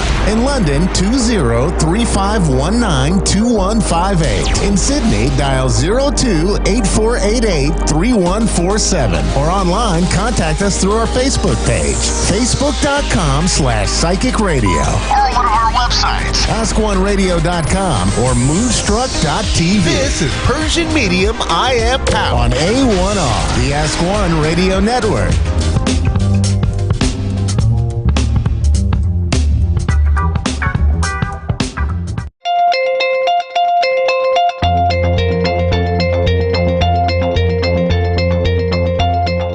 Welcome back to the Global Entrepreneurship Initiative. I'm excited to introduce our next speaker, Ms. Fia Johansson, who's better known as the Persian medium and subconscious mind surgeon. She's a multi-talented motivational speaker, clinical hypnotherapist, and celebrity psychic medium. An author who works closely with law enforcement to help locate missing people and solve difficult criminal cases with detectives and as well as private investigators. Throughout her career, she's helped thousands of people identify personal roadblocks to help them truly believe in their own path to success, whatever that dream may be.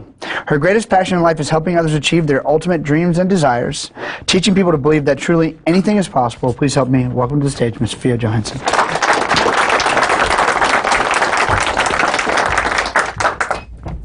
Well, hello everyone. I love the spirit in this room. Really, I do. You guys having amazing spirits, which actually helping millions of people so far. As Nick said, my name is Fia Johansson. I'm a medium and subconscious mind surgeon. I will share a couple of my stories of my life, which both kind of funny, at the same time a little bit hurtful, but good to know about how the medium could feel sense as a person. I was at the age of 7.5 when I found that I have some sort of power. Of course, first it was kind of odd, a little bit difficult to understand myself, and I kind of like felt something is not correct with me because I could see, feel, and sense things before things happened. I went to my mom and asked, "What's wrong with me?" "Nothing, you're good." "Should I take you to the doctor?" "No, I don't know, but I can feel and sense that something crazy is going to happen to my grandma," example. "Something is going to happen to my uncle," and all this stuff.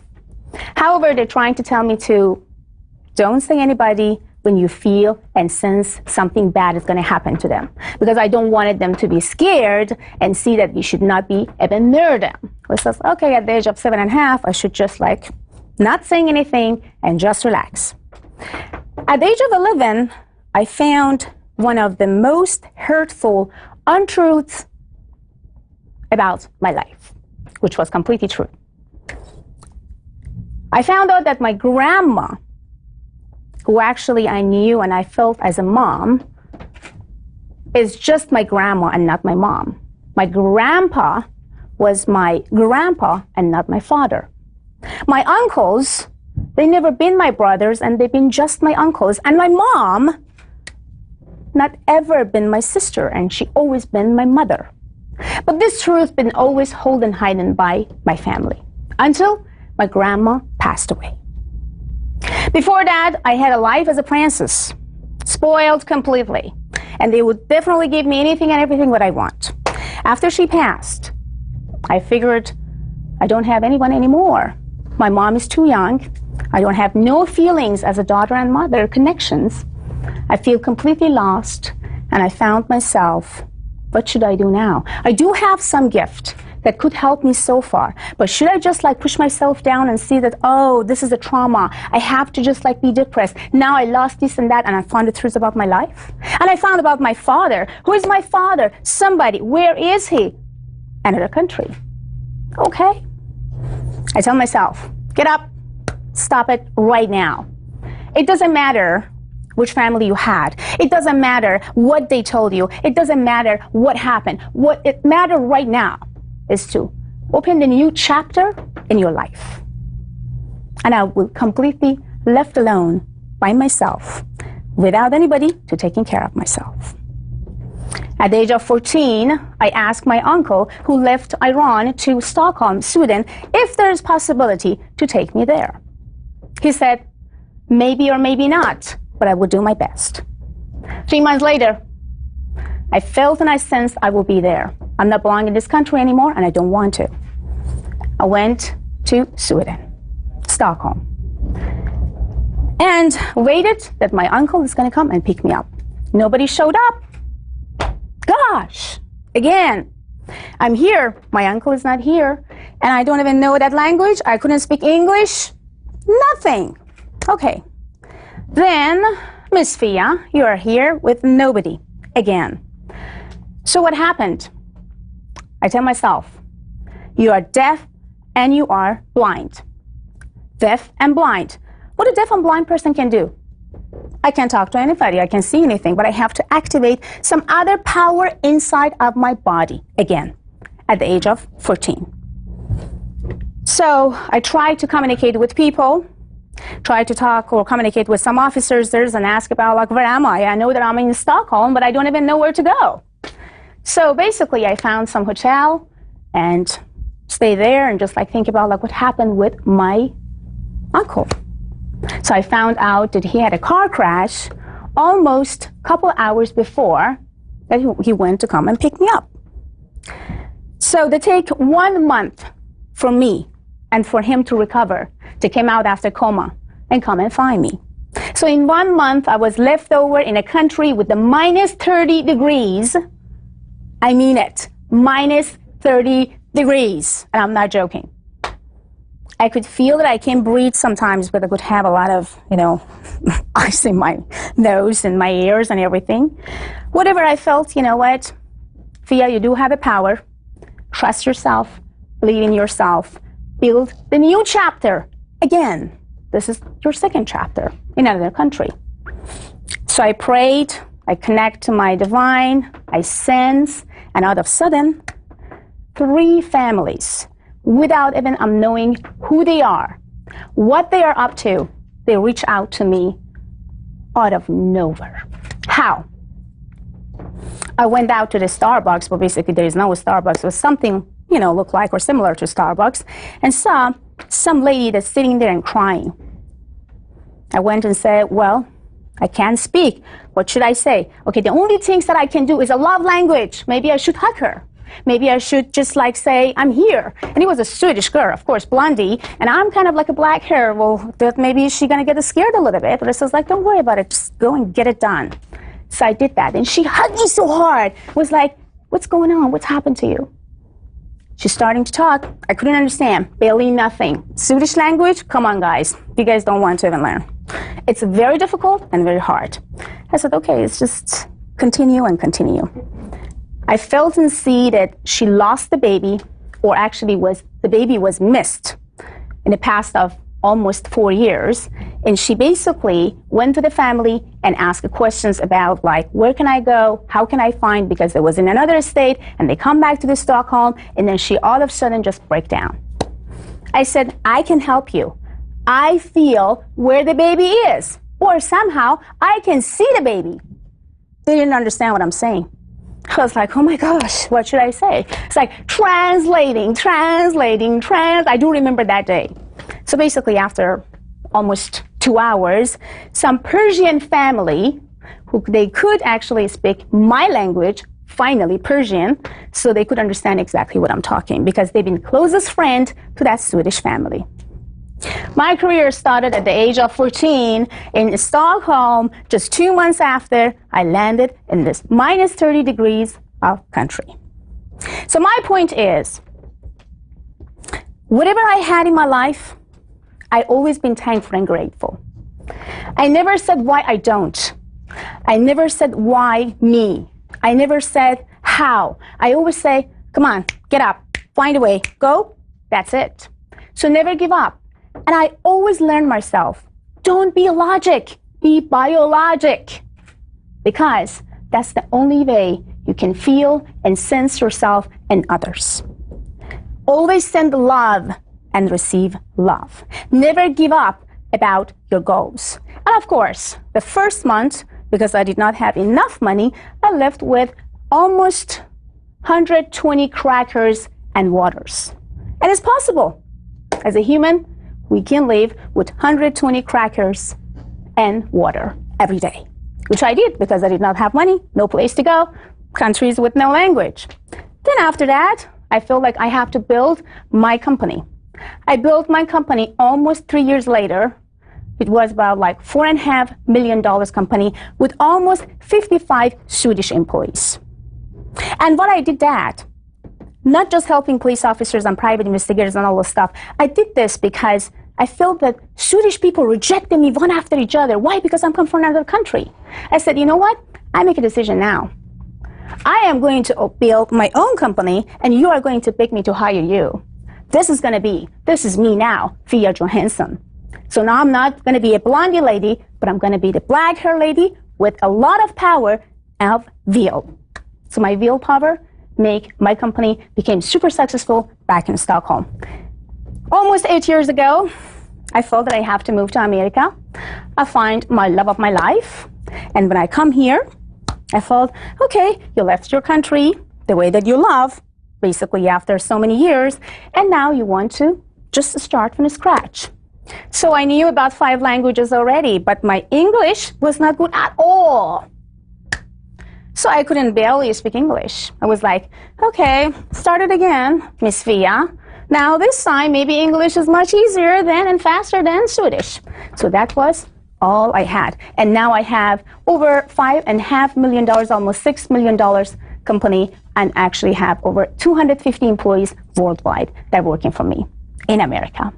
So everything is possible, even you don't know about the language. So remember that deaf and blind always will help you and send love and passion to yourself and anything and everything you want. Everything is possible.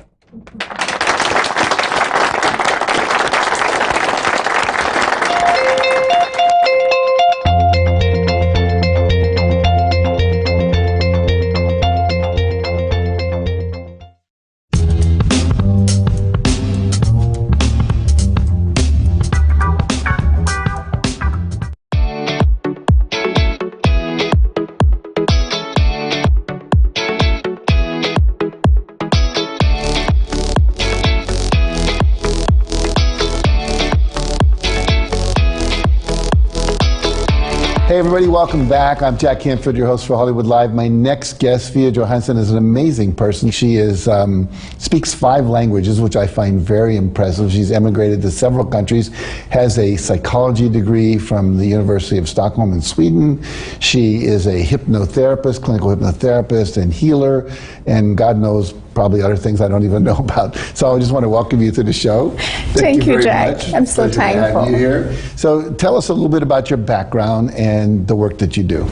Yes, my name is Fia Johansson, as you said, and I'm a clinical hypnotherapist, and I hijack the subconscious mind, or basically I say that subconscious mind surgeon. I love that, subconscious brain surgeon. Yes, exactly. And also I'm helping police officers and private investigators, law enforcement, to finding missing people, helping them with the murder cases and individual cases that come to me from people. Mm-hmm. So all my life, I find my purpose to helping others. And it was easy. I mean, as long as I know I exist, I have to help others. Mm-hmm. And it doesn't matter how. And the funny part, they found me. I never go after anybody. They found me, they asked me, and I'm helping them as much as I can. That's beautiful. Now, when did you realize you were psychic? I was 7.5. So a friend of mine was in my house, and they wanted back home. They want to go home, and I just said, no, please don't go. And my grandma says they had to. I says, no, please, because I feel incensed that if your guy's going, then there is going to be a car crash. So they both kind of like, just come on, stop it. It's nothing going to happen. Just she just want to let the friend stay. So my mom was like, okay, just go to your room, have fun. Nothing is going to happen. 2 hours later, they phoned us and says, well, unfortunately, they had a car crash. Nothing bad had happened to them, but they had a car crash and they was in the hospital. So from there, my mom said, gosh, I should be scared. I was like, wow, I don't even know why I even said that, and why when I said that, things happened. And I never been normal, like as a child. I always could feel, sense. I always been afraid of dark. I always felt that when I'm actually in the dark, or actually in the dark room, I felt the heat, connection, kind of sense of somebody touching or trying to communicate with me in a very proper way, but in a way that if I could actually tell everybody, everybody could say, you're crazy, you're getting crazy. Oh my God, take this lady to the doctor, or little girl to the doctor. But then later on, when I was at the age of 14, I started to realize that, I may be an empath.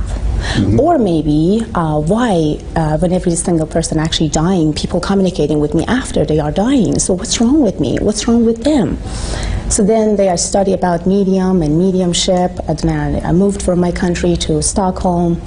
And let's just say about that stories. Well, my career started from there.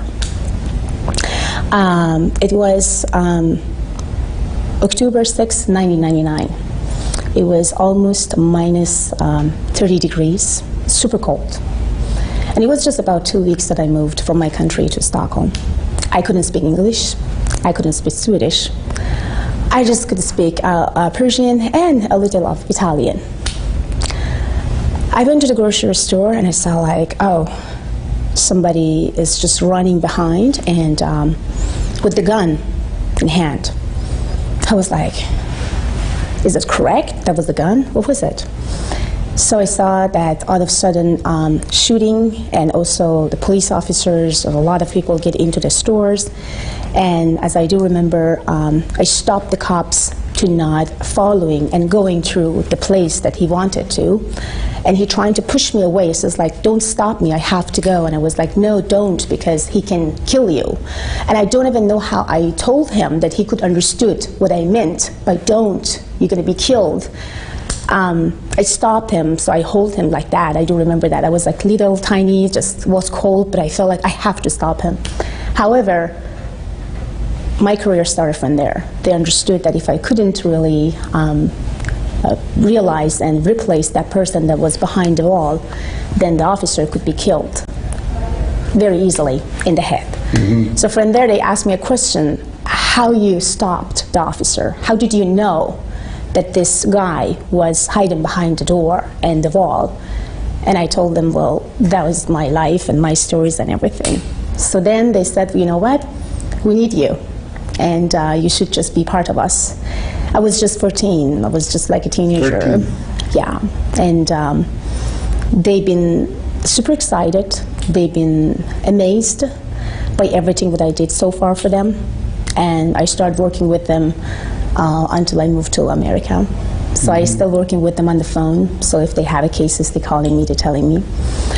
And there's a lot of clients of mine that they're calling me from everywhere, from Australia, London, Canada, whatever. And that's why I developed the Avid Advice platform for myself to let people talk to me and communicate with me about their problems. But right now, my most amazing, better say, gift that I have is about finding missing people, helping officers and investigators to solving their cases. Fascinating, fascinating. I'm curious, most people, if you were to survey the average American, would say they don't believe in psychics, they don't believe in mediums. When you were growing up, was that an issue for you? As I said, mine was always word of mouth. So I mean, every single person who actually came to me first, they've been non-believer until they see something with their own eyes. Mm-hmm. Mostly, as you know, like officers, private investigators, they are not really logical. They're kind of more logical, not biological. Right. And when a psychic or medium telling them don't do, it's kind of hard for them to accept from the begin until actually they know that, oh, she knows what she's talking about. Mm-hmm. So for me, it was hard until they start to believe in, oh, she does. 2 years ago, I found the missing pilot, the black box of the missing pilot. Coast Guard communicated with me and says, like, we are looking for that missing pilot, and the instructor, can you help us? I said, you are guys close by to the ocean, and it's just not the right place because I can hear what he's telling me exactly where he is right now. And they said, what we should do now is to send a helicopter and I will guide you guys where to go. And we found the black box, and LAPD confirmed that, Coast Guard confirmed that was from the same flight. And I was in NBC News, and then after that, people just starting to call and communicate more, so that's why I developed Avid Advice, for them to communicate more then, yeah. Sophia, your success has obviously been amazing. You've been on television, you're solving problems for everybody, including law enforcement, and doing what would often be considered miraculous things. What do you attribute your amazing success to? Believing myself, believing my abilities, knowing my market. I always telling to everyone, because I am helping people to develop their businesses as well. It doesn't matter what type of businesses, but helping them how to create. So I always tell everybody, just look into what market wants from you. Don't say what market can bring to me, because market would never bring anything to you until you bring quality to market. My only word to every single business entrepreneur, woman business entrepreneur, is about believe in yourself, always quality bring always quantity, remember that. And look around and see exactly what you need, what your market need, and also get in tune with your soul and see who are you, how are you, and if you are okay. Because if you do not have control over your life, then you do not have over control over your business, then over your life and over everything. So stay away from negative people, from negativities, and just be yourself in every single moment and areas of your life. Now, you may have just answered the next question I was going to ask you, which is, looking back from where you sit now, very successful, very confident. When you were looking back, let's say at the 20-year-old Fia, what would you have told her? Anything different than what you just said? Never be afraid. Never be afraid. To show off. To show off? Yes.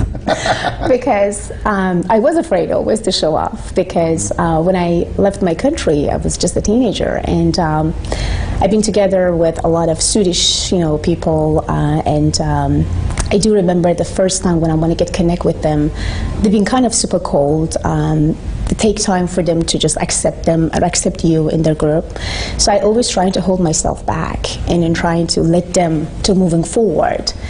Then I felt that why I'm doing this. I'm a proud, beautiful young lady that I do everything by myself. I'm helping 1 million of people right now, and I do a fantastic job with a lot of law enforcement officers. And why I'm trying to hold myself back and not speaking to them or just letting them to, take an action towards do whatever they are asking me or doing.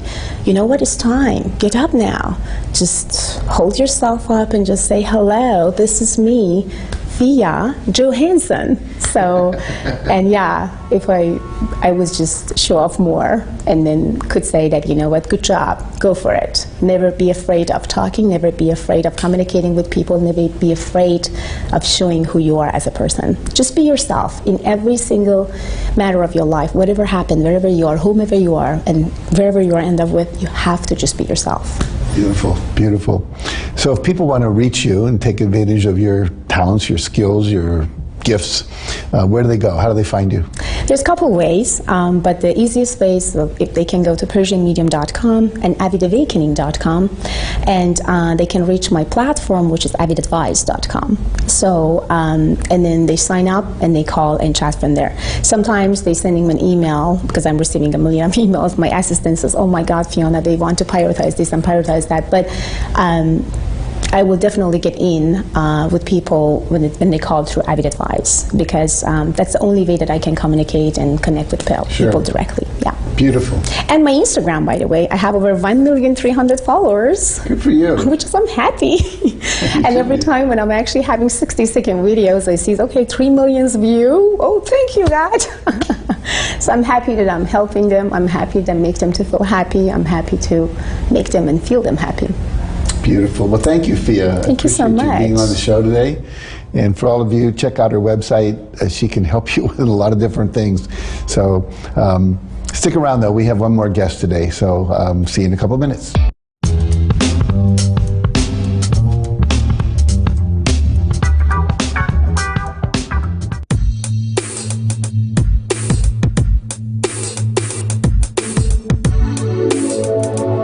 Welcome back to the Global Entrepreneurship Initiative. I'm excited to introduce our next speaker, Ms. Fia Johansson, who's better known as the Persian medium and subconscious mind surgeon. She's a multi-talented motivational speaker, clinical hypnotherapist, and celebrity psychic medium. An author who works closely with law enforcement to help locate missing people and solve difficult criminal cases with detectives and as well as private investigators. Throughout her career, she's helped thousands of people identify personal roadblocks to help them truly believe in their own path to success, whatever that dream may be.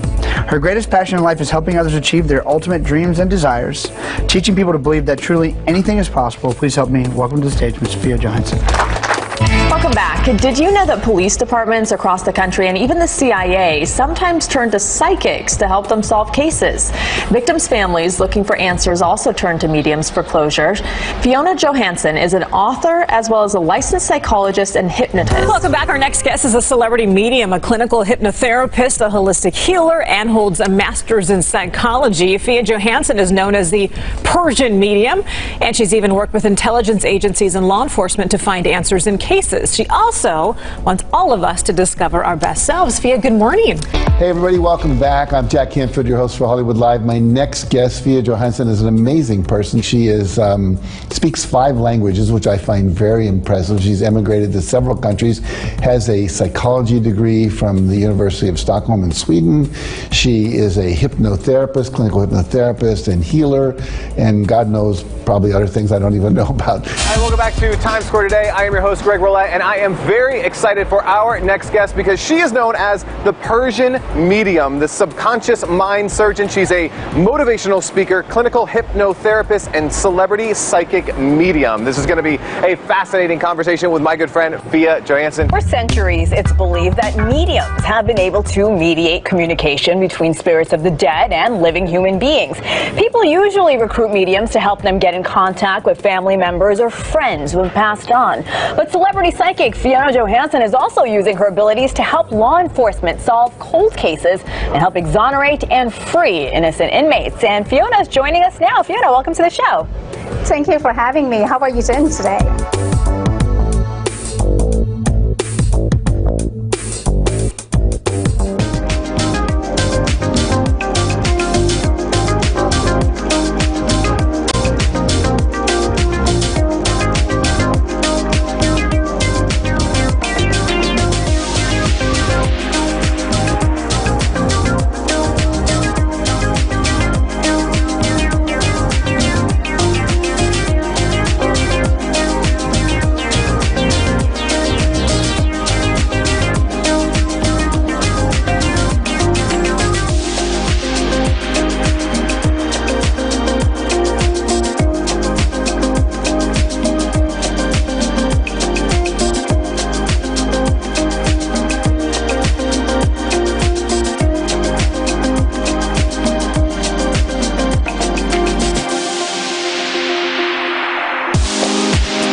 Listening to A1R Psychic Radio, Earth's #1 psychic radio network, and watching Moonstruck TV and Lightning Television.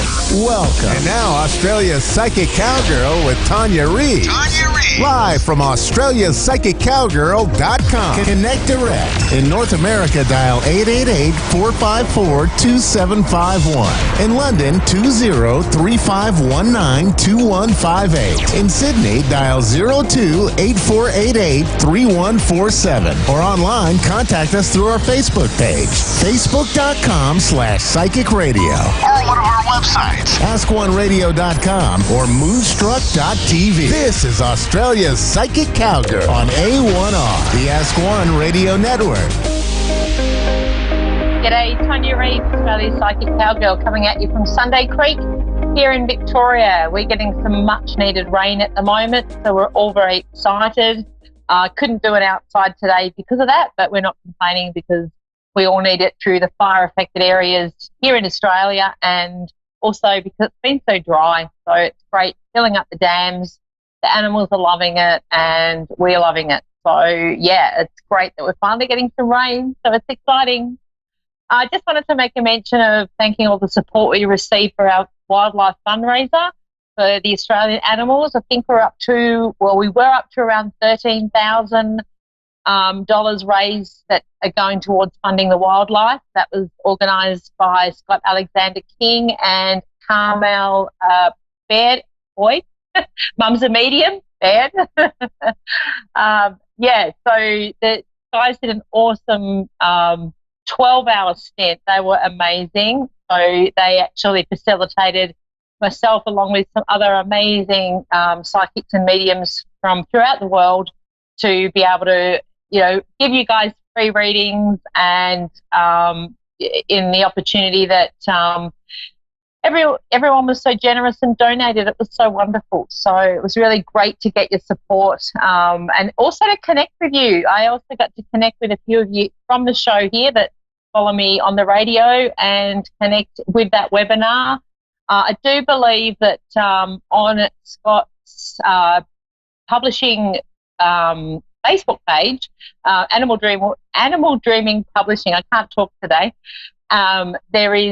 he's got some watch parties on there. So if you want to have a look at those and if you did receive guidance and maybe wanting to have another listen, I'm pretty sure they're all recorded.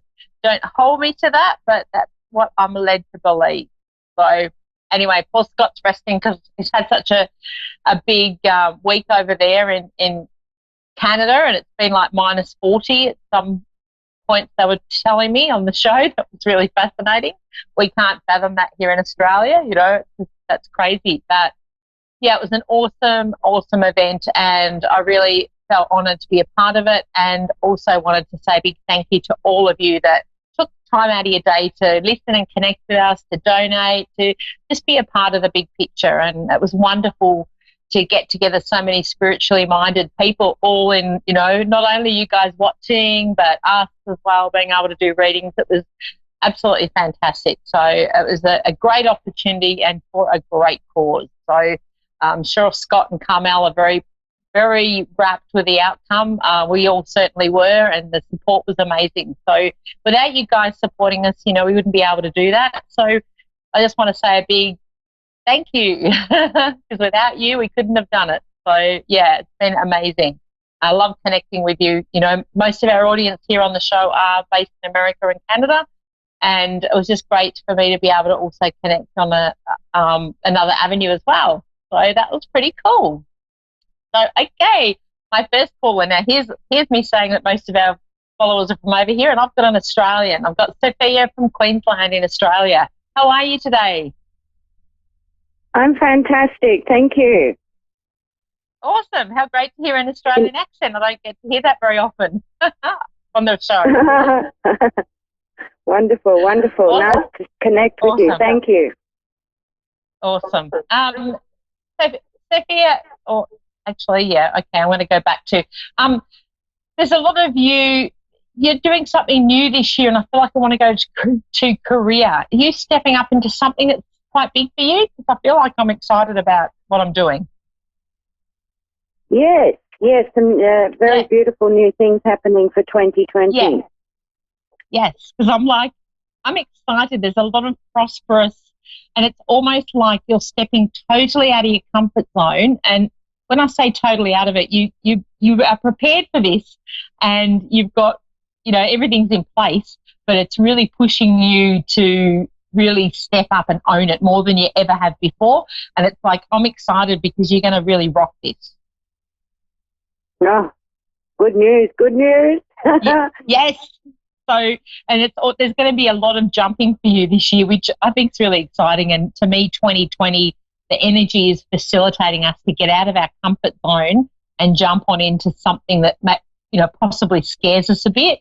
And I feel like for you, these opportunities that are coming up, you're going to be like, oh my God, I've never done that before. But you know what? It's just a case of saying, yes, I'm going to do it. And I'm not going to be, it's almost like say yes and worry about it later, because it'll fall into place. Yes. do you have somebody mentoring you at the moment? Because I see another lady helping you, and almost like somebody that's been down the path that you're traveling. So it's a little bit like they're there to guide you. Yes, beautiful mentor. Yep. Yes. Yeah. It's like, I want to say, what a great choice. And, how much she's able to assist you. And also she'll help push you out of your comfort zone, but she'll also give you some great insights because she's been on that path. And I think it's fantastic when you can have somebody along that journey that can share their insights when they've already been through what you're about to step up into. Yes, and she's my spiritual guider as well. So she's an oracle, beautiful. And she's just beautiful. And yeah, I hear you. Yeah, that's awesome. And you can't beat great help. And I really feel like this year, what I've been shown with 2020 is there's a lot of collaborating going on, and it's almost like those that are already, have stepped into their power, maybe, in the past, and now really open to gathering others to bring them along with them. And it's really exciting because it's kind of like we're not in competition. We're all stepping up into our own path, and everyone's honouring that rather than feeling threatened by others. And I think it's so awesome to see, and you're really seeing people evolve and grow so much more through that. Oh, absolutely. Raising each other up. It's there. It's happening. It's beautiful. Yeah. And it's almost like the more we help others, the more we get help ourselves. It's like a follow-on effect, I feel. I want to go to someone showing me in spirit earrings for you. I keep wanting to go to my ears. Do you have earrings that have been handed down to you, or where do earrings fit in for you? My mother probably passed on. Yep. And do you have her earrings? Because it's like she's showing me earrings are relevant. No, I don't. I haven't got any. But yes, I think that must be from Mum. Yep. Okay. I wanted to go to ears. Yeah. Was there something around her ears then? Because I just feel like she's showing me ears. I don't know whether there was something around. Did she have different shaped ears or something? Because I just feel like I wanted to go to earrings, but I feel like she's holding on to her earlobes. Not sure. Maybe to listen. Yeah. It could. Yeah, I was just going to say that. It could be something around listening. She does follow you around, and it's like she's quite proud of you. And I almost feel like she gives you many signs along the way. So, of course, being your mum, she would. But your mum was got a quirkiness about her. So her signs are different. She's not showing me the standard, feathers and things like that spirit would give you. It's almost like she gives you different things, and it's like that's her, and that's how she was in life. And it's almost like she's encouraging you to step into that as well. Be different. Yeah. She was very quirky. Ahead of her time. Yeah, absolutely. And it's like she's able to still enjoy that through you. So it's like you are a pivotal role in her, even though she's in spirit, she's able to come along for the ride with you. She's also shown me she holds your hand at times. So I feel like whether you sometimes feel something brushing your hand, it's something around holding your hand. And I feel also that's a metaphor for her helping you along the way. So when you feel a little bit, because you are going to feel I'm out of my comfort zone, I'm feeling a bit nervous and anxious, it's like she's saying, I'll be holding your hand. Yeah, I feel her. I feel her brush up against me all the time. Yeah, so it's like that's her little sign. And it's like she'll be the one to, when you are maybe sitting in that space of I'm anxious, I'm feeling a little bit overwhelmed, it's like you'll just sense her stepping in saying, it's okay, we've got this. And it's almost like she'll bring something through to make you laugh because, laughter I always find when we're feeling a little bit anxious or a bit unsure of ourselves, we have a bit of a laugh, and that then, just tends to loosen up that stress that we tend to carry sometimes from it. Yeah. And she's also very proud of you. Did you make a decision regarding, you've changed something up last year, and it's a little bit like, I do want to say it's about time that you did that, or something you were considering, but you've you've lightened the load. So I feel like she's showing me you're walking around without the heavy burden or responsibility that you had 12 months ago. Oh, 100%. Yes. Yeah. Yes. So it's like she's wrapped with that. It's like, yeah, that needed to happen. So it's almost like you've honoured the signs, you've gone through that, you've let go of what is no longer needed. So you're ready to step into this, this new 2020, I'm ready for action. Like you need to be ready for action. And I want to say to you, it's almost like she's showing me, get moving, get fit. There's something around you need all your energy because you're going to need like endless energy with what you're doing. Yeah, she's on track. Absolutely. Yeah. I love it. So you're on the right track. It's like I don't see any major hiccups in the road. It's pretty much smooth flowing for you. Don't forget to stop at times and rest because this will be you're going to be propelled forward quite quickly. So don't forget to say, I'm going to have time out, spend a few days away, connecting back into nature and the things that you like to do. I feel like I want to go to the beach and, like just put my feet in the sand and recalibrate. So don't forget to kind of pencil that in because I feel like for you, once you get caught up in that momentum, you'll forget about that and then you'll be feeling a bit burnt out at times if you don't say, right, I'm off, I'm disconnecting for like 3 days, I'm going to go and do what I need to do. So, mark that in because otherwise you won't, it'll be 6 months and you'll look back and go, where did that time go? Yeah, absolutely. And do you see any, I feel there's a strong connection with a new soulmate love partner coming through as well. It's almost like you've had the realisation there's someone that's going to come through that's quite different to anyone that you've connected with before, and it's almost like you're going to be in this forward momentum first. So it's like you set yourself up and then this person will step in. I do feel like I want to go a little bit towards the second half of the year because you're going to be busy with what you're stepping into now, and it's almost like the universe is providing you to be able to focus on that right now. And then, by middle of the year, you'll be rolling along and going, right, I'm ready. And it's almost like there's going to be even more of a shift for you in that 6-month period. So it's like I'm stepping up. So he will come, the connection will be equal. So it's like, I want to say you've got things sorted and your direction and he will be the same. And it's almost like when you connect, you'll both go, oh, we had to connect at this time because we had to get our stuff together beforehand. Oh, yeah, absolutely. That's how I see it happening. Yes. Yeah, I do too. So definitely and it's almost, and I want to say, because Mum's laughing, she'll have a hand in this, and it's almost like you will meet him in the most unexpected way. So I would love to hear from you when that happens. It's like she's laughing, going to be unexpected. Okay. I almost feel like, like I'm walking down the street and I fall over and he comes to help you. There's something random about it. So, yeah, I'd be interested to see. But, yeah, Mum's got your back there. So, yeah, she'll find. And I feel like he'll be spiritual as well. So, he'll be connected to that bigger picture, not just, not just shut down. He'll be, along on the same path. So open to things. Yeah. Exciting. Beautiful. You're get excited because this year's awesome. Woo. Absolutely. Exciting. All right. I better go on to my second caller, but thank you so much. And please keep me posted. Thank you. I'd love to hear. Thank you. And how do I connect to you?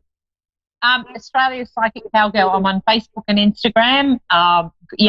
Send me a message. What's your name? It's Australia's Psychic Cowgirl. So just remember Cowgirl with the hat. And I'm on Facebook and Instagram. Yeah. You'll see the link on this thread if you watch this again. Okay. Beautiful. Thank you. Take care. My pleasure. Bye-bye. Thank you. Bye. Okay, moving on to Linda in Texas. Yay, Linda, how are you? I'm good. How are you? How are you? I'm good. How are you? Good. I love Texas. Bigger than Texas is a real big saying over here for us. Now, Linda, do you want me to tune in for you, or did you have something specific you wanted to ask? No, not really. Just into me or whatever. Yeah, okay. I've also got a lady stepping in with spirit for you who wants to connect with you. And I feel like, I don't know whether you asked her to come in, but I feel like she's showing me that you've been calling her or wanting to connect in with her. And I feel like she's been, let me see, she's got a lot of love for you. She's been around, and it's almost like I want to give you confirmation of her being around, and she wants me to share that with you. Does that make sense to you? Yeah, my mom. Yeah, like I'm around, and I feel like there's at times where you doubt, and it's almost like that's why she's coming in to say, tell her I love her and I'm here. And I do want to go to heart as a sign for her. So I don't know whether you've noticed things shaped in a heart, or like I just feel like mum's sign to you is little heart. And usually after saying this, if you haven't noticed it up to now, you're going to notice the heart, because she's definitely giving you signs. And she also, a bit like the last mum I connected with, she's very proud of you, and she wants to say to you, you're stronger than you think you are. Aww. Yeah. So it's like, I don't know whether, I don't know whether what she's showing me is you're going through a bit, or have been going through a bit at the moment, and you're second guessing yourself. So she's telling me I have to give you that bit of a nudge to say, follow your heart. It's really important that you look out for you and don't be influenced by others. So it's like there's a decision around you and you're hesitating, but she wants you to do it for you. Okay. There's also a reference to children. Where does the 2 children fit in relation to mum? I have kids. You have 2? Uh-huh. Yeah, okay, because she's telling me about the 2 children. Okay. Can I ask, is it a boy and a girl? Because I feel like I want to go to the boy or the, yeah. It's like she's giving me a little sign for the boy. He's quite special, and I feel like there's something around him that's different, and it's like she's there guiding him. So I feel a little bit like what she's showing me is he's quite a sensitive little soul, and it's like she's there, as grandma in spirit. It's like she guides him, and I almost feel like, he would be connecting with her, whether he's mentioned that to you or you just notice him looking up and connecting in with her. But it's almost like, she loves your daughter too, but there's something around him that she's just making me aware of is quite special. Aww. Yeah. It's like he's different. Can I ask how old he is? He's 15. He just turned 15 on the third. He just turned 15 on the third. He just turned 15, did you say? Yes, ma'am. Okay. All right. There's something. All right. So let me see, because I felt like I was connecting with somebody younger. What's the fact that she's brought my attention to him? All right. Has there been, and I know at 15 that it is that bit of a difficult age, has there been a little bit of struggle around him working out what he wants to do or where he fits in? Yes. Yeah, because it's like the way she's coming he's through. Not sure what he wants to do yet. He doesn't know what he wants to do. Yeah, and it's like he's special. So it's like she's wanting me to keep like referring to that, and it's almost like giving him confidence to go, he's going to make his mark. He's going to do something pretty cool with his life, but it's almost like he's going to try out a few different things along the way. So I see him being a bit of a jack of all trades. So it's almost like he'll make a decision to do one career, then that'll be swapped over. And it's a little bit like that's how he rolls. So when I get that, it's like just accept that that's part of him and him getting to where he needs to be. So it's like he'll change his mind a bit. I see him doing a few different things, but it's going to be great. Okay. What's the go with the driving? So I don't know. Do you guys drive at 15 over there, or where does that fit in with him? Yeah, at 16. Yeah.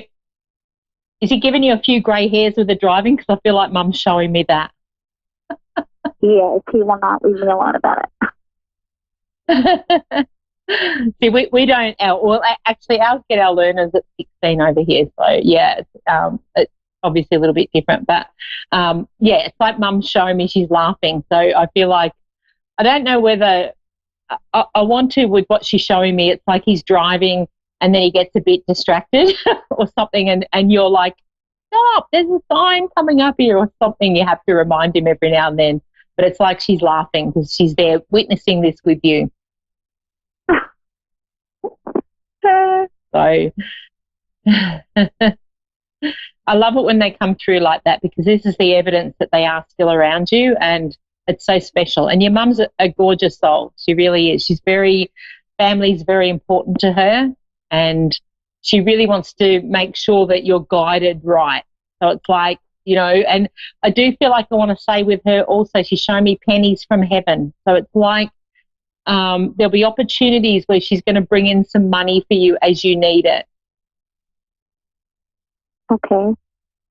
Okay, so don't stress about, if things are a bit short. It's like, just say, Mum, I need a bit extra, and she'll manifest it for you. And go with your gut feeling on that as well. Okay. So as far as work goes for you, are you doing a couple of days a week in something at the moment? I'm not at all. I've been staying home with the kids.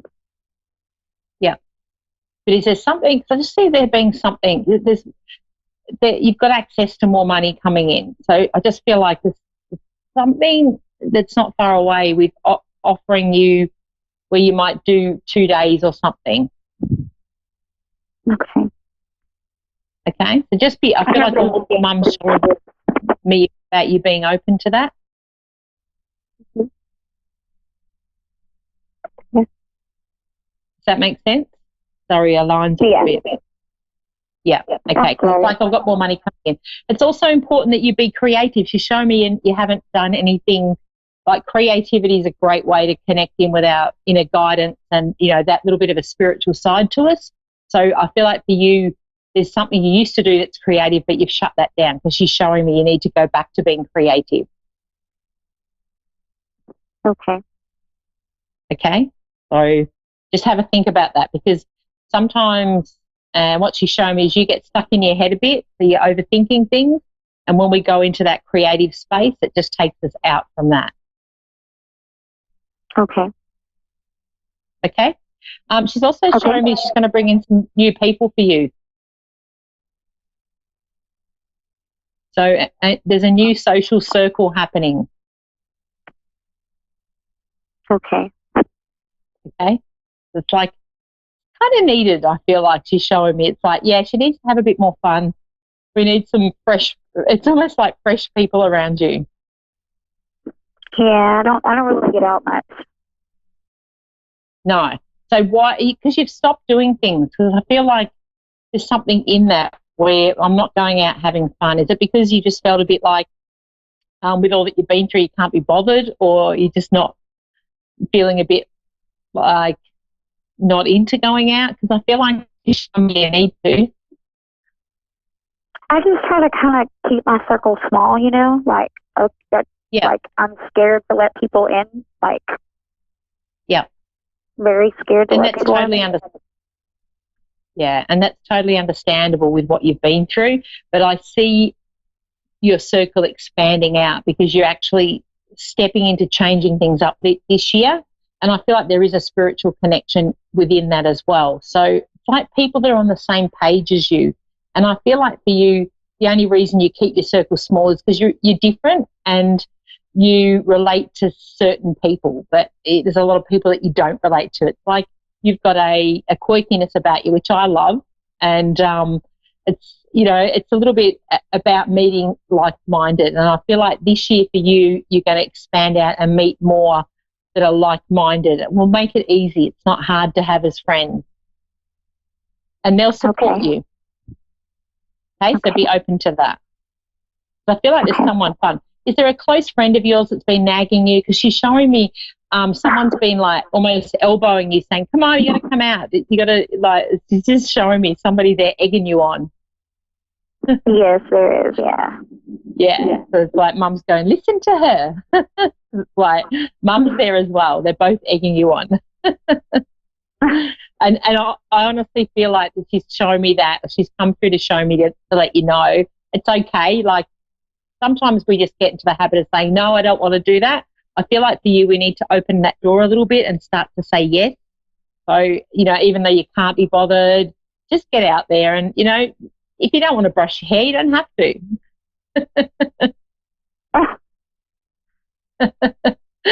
That's why I'm laughing. She's just like, just get out there, and you will enjoy it. So the big shift you've had leading up to this year has got you ready for this. So just, I suppose the main message there is just be ready for change, because there is going to be more changes and growth for you this year, and it's going to be really positive and allow you to step into fully being who you are. Okay. No more hiding, I want to say. Mum's telling me. Okay? Okay. All right, so know that she's got your back and it all will be okay. Okay. Line's a little bit fuzzy here, I think because of our storm happening outside. All right, I'm nearly out of time. Thank you so much for calling in. Keep me posted, Linda, Australia's Psychic Cowgirl. I'm on Facebook and Instagram. If you have got any other questions, please, shoot me a message. I'm really open to helping out. And, yeah, especially like for you, Mum's there. You are guided. So look for the signs and don't doubt them. Okay. Thank you. Okay. My pleasure. I think we can all listen to that message. So, yeah. Yes, we are. Thank you so much. Thank you so much for connecting and keep me posted. Thank you. All right. I better wrap up. Thank you so much for connecting, everyone. Really appreciate your feedback and messages. So fantastic. I will be same place, same time next week. Tonya Reeves, Australia's Psychic Cowgirl, signing off. Woohoo!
Psychic Radio, Earth's #1 psychic radio network, and watching Moonstruck TV, enlightening television. Welcome. And now, Reverend Elliot's Magical Window with Reverend Elliot. Live from magic-works.com. Connect direct. In North America, dial 888-454-2751. In London, 20-3519-2158. In Sydney, dial 02-8488-3147. Or online, contact us through our Facebook page, facebook.com/psychic radio. Or one of our websites, askoneradio.com or moonstruck.tv. This is Reverend Elliot's Magical Window on A1R, the Ask One Radio Network. Greetings, fellow seekers of truth, wisdom, and light. This is Reverend Elliot coming to you live from the city of New York, where, let me see, it's a little late now. It's been a week, but I bet if I open up my window, because I'm so near Times Square, I do this every year, I could probably hear the echoes of the million people who are out there. Let's see. Oh, yeah. The echo is still bouncing around the concrete canyons of the city of New York. So here we are in the third decade of the 21st century. Now, if that doesn't sound like Buck Rogers time, I don't know. I mean, I still remember when I had to call a guy to put a new tube into the TV set. And here we are in the solid state environment of the third decade of the 21st century. I am glad to be here. I missed a few shows. I should explain that to everybody. I was getting along nice and peacefully and happy, and everything was going well just before Christmas when my doorbell. And who was there but Mr. Influenza knocked me out, and I had a not terrible flu. I've had a year and a half ago, I think it was. I had the worst flu of my life, but this was bad enough. You could probably hear my voice is a little raspy still, and my nose is a little clogged. But I'm here. I was afraid that if I went on the air, I would give everybody else a flu. I know it doesn't work that way, but I feel that way. I feel a bond between the people I talk to and myself, and I would hate to get you infected. But we've got a lot of new stuff coming up for this year. I've got plans for 2020. One of the things tarot does so well is it lets you look into the future. And I didn't need that for this. I have my own plans for the future, and I'm going to explain to you. I've been doing this for a number of years now, and strictly radio. I'm just a radio guy. I love radio. It's so intimate, and it's just my voice in your head and your voice coming back to me. It's beautiful. And but I'm going to force myself into the 21st century, and I will be doing a few video shows this year. So you can see me messing around with the cards. You can see me doing that. We're working out the details just to get a good look, but I will be doing that. I am so into radio that I once did a time travel meditation not all that long ago, and I went back to 1946, and I attended the recording of a Bing Crosby radio show in Rockefeller Center in Radio City. How do you like them apples? Anybody can do it. And by the way, that was the whole thing. Bing Crosby owned the rights to the thing called a tape recorder. Look into that sometime. It's like the guy wasn't rich enough, right? He owned the tape recorder. The tape recorder, nobody cared about it for radio. They wanted it to be live. But Crosby was notoriously lazy, and he loved the idea that a tape recorder meant that he didn't have to do the show at any particular time. He could do it at his own convenience. So I went back in time, and I had a ball. I had a great time doing that. And now, how do you do time travel meditation? Simple. Now, if you think I'm going to say I've written a book on that and go right into a plug, forget it. This is not a plug for me at all. There's a wonderful book out there. It's been around for years and years. It's a slim little volume, and it's called Practical Time Travel. You should check that out. You can find it at used book places, websites. eBay generally has a few of them. They're not expensive at all, and it'll provide you with wonderful experiences. It's called Practical Time Travel. One of the most interesting things that I found you can do with it is go back to things in your life that you wish you could redo. Now, for those of you who say it's all in your mind, everything is all in your mind. Everything we see is, this is going to sound freaky, but everything we see and hear and smell and touch and taste is just a hallucination that our brain creates based on the sensory input that these organs, our eyes and ears and skin receive, because it's all happening. Now, the real question is the mind alone, or is everybody's mind connected? Now, we've all had that experience where we say, this happened to me just a few days ago. We were sitting here discussing a friend of ours in Chicago, and the phone rang, and guess who it was? Our friend from Chicago. So we've all had those things happen. So the question is there such a thing as a group mind? And you can find some interesting discussions on YouTube about that. Just look into, what is his name? Sheldrake, Rupert Sheldrake. He's a scientist who is so radical in his thinking that other scientists have called for his books to be burned. How do you like that for the Dark Ages? You don't even need to go back to Galileo, folks. There's a scientist operating today who is called a heretic. There's a wonderful article in a British newspaper about him that refers to him as going against scientific dogma. Now, what in the world is science doing with dogma? forget it. So now I'm bringing this up for several reasons. Most of them are self-serving, of course. People who are really severely into science, and that's just a cop-out as far as I'm concerned. It's just a way to avoid reality as we make it. They will tell you that things like tarot don't work. They will tell you that things like telekinesis, making things move with your mind, doesn't work. I don't know how to say it other than it works. That sounds like a silly argument, but anybody can do it and anyone can try it. And if you can, let's say it's imagination, all of this stuff like time travel through meditation. It has been shown time and again in the world of science that imagining an event happening to you has exactly the same effect on your body as actually having that experience happen, because there's no difference. Everything we see is our mind. I go into that. Here comes the plug. I go into that in my own book called Reverend Elliot Explains It All, about the nature of reality and what it is and what it isn't. We make it, but reality is what we all agree upon.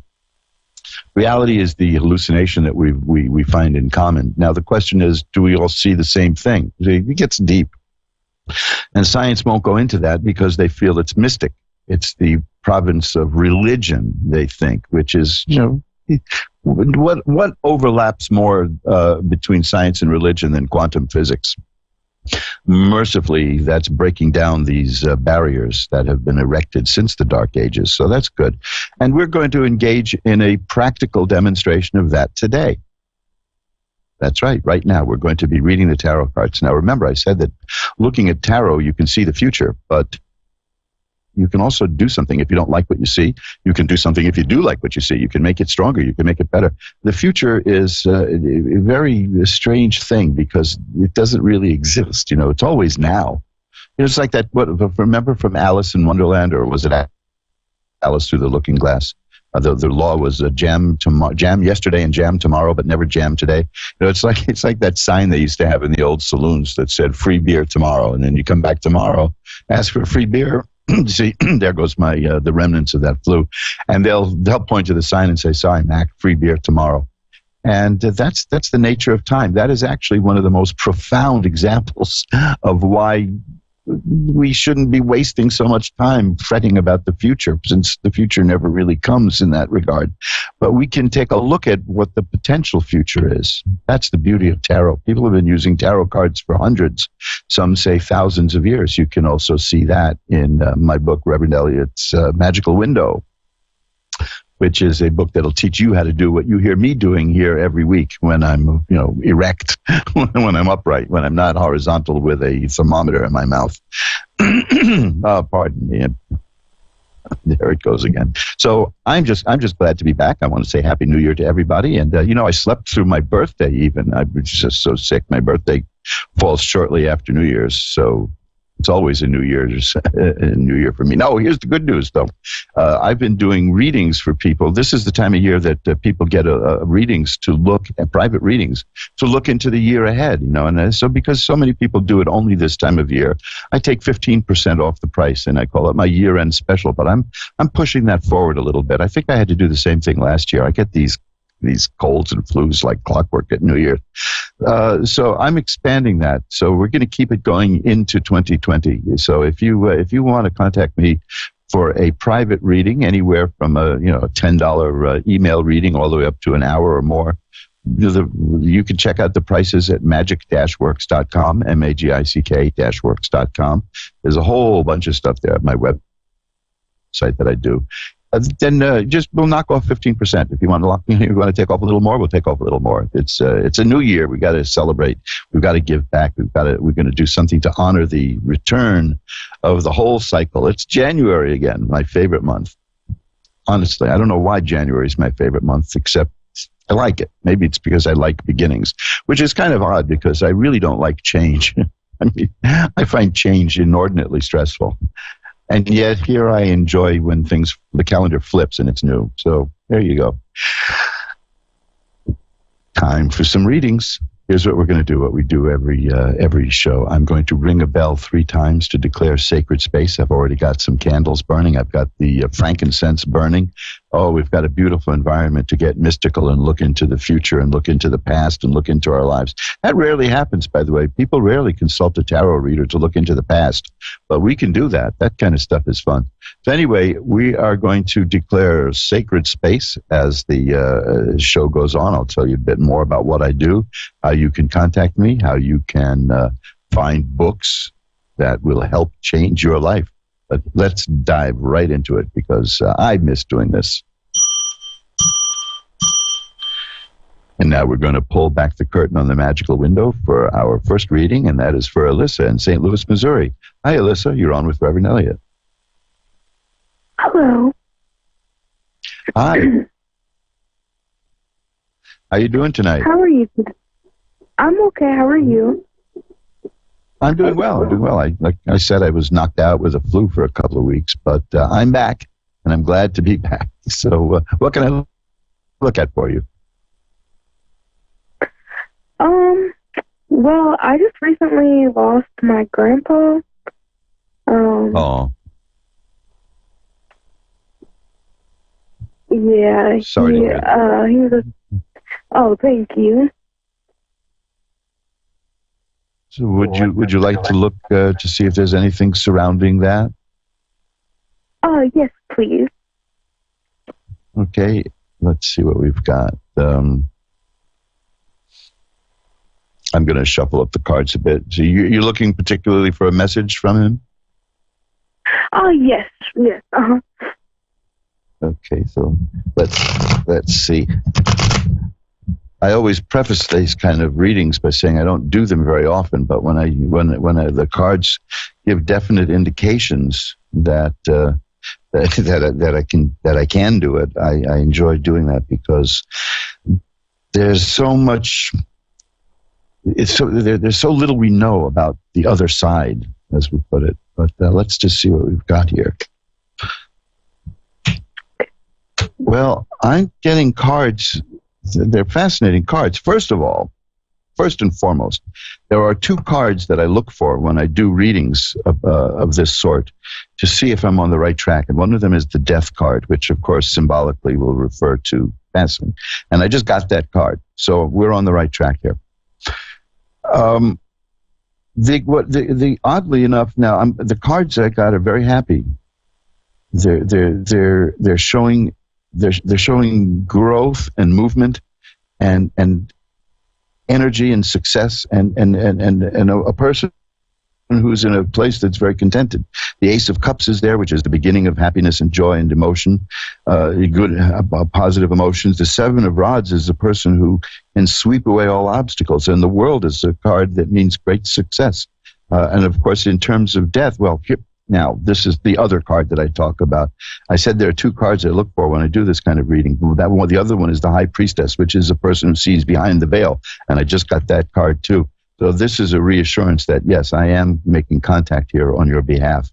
And I'm seeing a person who is content and who is happy. And there's a card here called the Four of Swords, which is about a person who is taking a break from things. In life readings, that's, it's about time to pull back and relax and let things just to percolate. And that's what I'm seeing, is that we're seeing a person who the struggles are over. The Seven of Rods is about sweeping away obstacles, which means troubles and obstacles. But it's a good card, but it still meant that there were obstacles. So what I'm seeing is somebody whose troubles are over, who is relaxing, who the world means part of the whole world now, and the Ace of Cups means of a happy time. I think that what we're seeing here is a person who has run his course on Earth and in the next phase of existence is quite content and quite happy and doing quite well. Now that could lead to something new. It could continue, but I'm not getting anything indicating any terrible suffering or loss or pain. I'm seeing somebody who has just naturally gone to the next side. And the High Priestess shows that we are looking at the life behind the veil. What kind of person was he? He was a very happy person. He always was smiling. He struggled. He was sick for a very long time. He had cancer. Yeah. So he when he was in and out of the hospital, he was always smiling in his hospital bed. He always tried to make everyone else smile. Well, that's absolutely perfect, considering that the card I have here that I started with is the Ace of Cups. The aces are beginnings, and that's happiness and joy. This is a person who made other people happy, and that's reflected in that card. The sweeping away of obstacles, of course, that will relate to the difficulties of the final years because of the illness, but something that he dealt with easily and handily, and took it as it came. And now we see a person who's at rest and at peace, and that's just, it's a beautiful reading that way. And I think there's nothing to be. I mean, obviously, we're always sad when we lose somebody, and nobody should tell you how you should feel about it. But if it's just something to consider, that what the cards are showing is a person who is at peace and who is still happy. That's why it's amazing what you tell me about him, because the first card I had was about great happiness. So there you go. So I think he's doing fine where he is. I hope that helps, Thank Alyssa. you. Yes, thank you. And after, as soon as the show is over, I'm going to light a nice white candle to send positive energy in your name to his spirit. How is that? Thank you. Thanks for calling. Thank you. Bye-bye now. Bye. And let's shuffle up the cards. You're listening to Reverend Elliot's Magical Window. Reverend Elliot, that's me, your friendly neighborhood esoteric practitioner. If you want to know more about what I do, and gee, that was a nice reading. And death is such a creepy thing, because somebody's here and then somebody isn't. There's so much poetry written over the years by people about that, about death, and yet it could very well be the beginning of something else, or the continuation of it. There's there is an old story. I mean old. I don't mean old like black and white television. It's somebody asked the Buddha how many lifetimes we go through, and Buddha said, "Imagine a mountain, and a bird flies over the mountain with a silk scarf in the bird's beak, and the scarf brushes across the mountain, and the bird appears once every 1,000 years. We exist as long as it takes that scarf to wear down that mountain." Now, that's heavy stuff, So we may be in this for the long haul. We may all be doing this again and again and again. Who knows? But there was an interesting set of cards there. So anyway, you want to know more about what I do and things that I can do for you and with you, check out magic-works.com, magic-works.com. That's where you'll find the price list for tarot readings. And remember, it's 15% off for the new year. Lisa in Santa Fe, New Mexico is next. Hi, Lisa. You're on with Reverend Elliot. Hi, Reverend Elliot. How are you this evening? I'm doing well. How are you tonight? I'm great. Happy New Year. Happy New Year. I can't believe it. I still remember celebrating when 1965 rolled around. Oh, you don't. Another year old. That was an interesting story you shared about the Buddha and the number of incarnations. Yeah, that's. I don't know to feel happy or not about that, but don't we ever get signs about that? Don't you? You meet somebody and you get the feeling that you've known them before, and it's things like that are just it's just fascinating to me. Yeah. So anyway, and, go ahead. What can we look at tonight? I'd like to look at career. Okay. Well, that's interesting, because I had just been shuffling the cards while you're doing this, and the first cards I have on top are about money and work. So I think we're on the right track here. So I'll just start with those cards, and then I'll shuffle them up and maybe pull some more here. The first two cards I have are the King of Rods and the King. That you're very good at managing and running your career, your work, and your financial life. The Three of Rods is an interesting card, because the threes are fascinating in tarot, because they're about completion. And this is about a person who is waiting for something to happen. It's waiting for something new to come along. Now, not just out of nowhere. I mean, this is a person who's planted the seeds and is waiting for them to bear fruit. The traditional picture on many tarot cards is a person looking out over a bay with several ships there, and that person is sending out those ships laden with cargo and will be waiting for the return. The next card I have is the Ace of Rods, which is about a new work. The aces are beginnings, and rods are about career and work. So it looks like there's a new job, new work coming your way. Are you looking for new work? I'm looking for, I'm a singer, so I'm looking for more opportunities, more gigs, yes, more bookings. Yeah, well, yeah, that's exactly what I'm seeing here. And you're good at that. You're good at managing both the career and the financial aspect of it. Let me see if I can get you anything deeper here, because so far all they're really doing is telling you things you already know. Well, the Ten of Cups is here. That's a card of perfected happiness.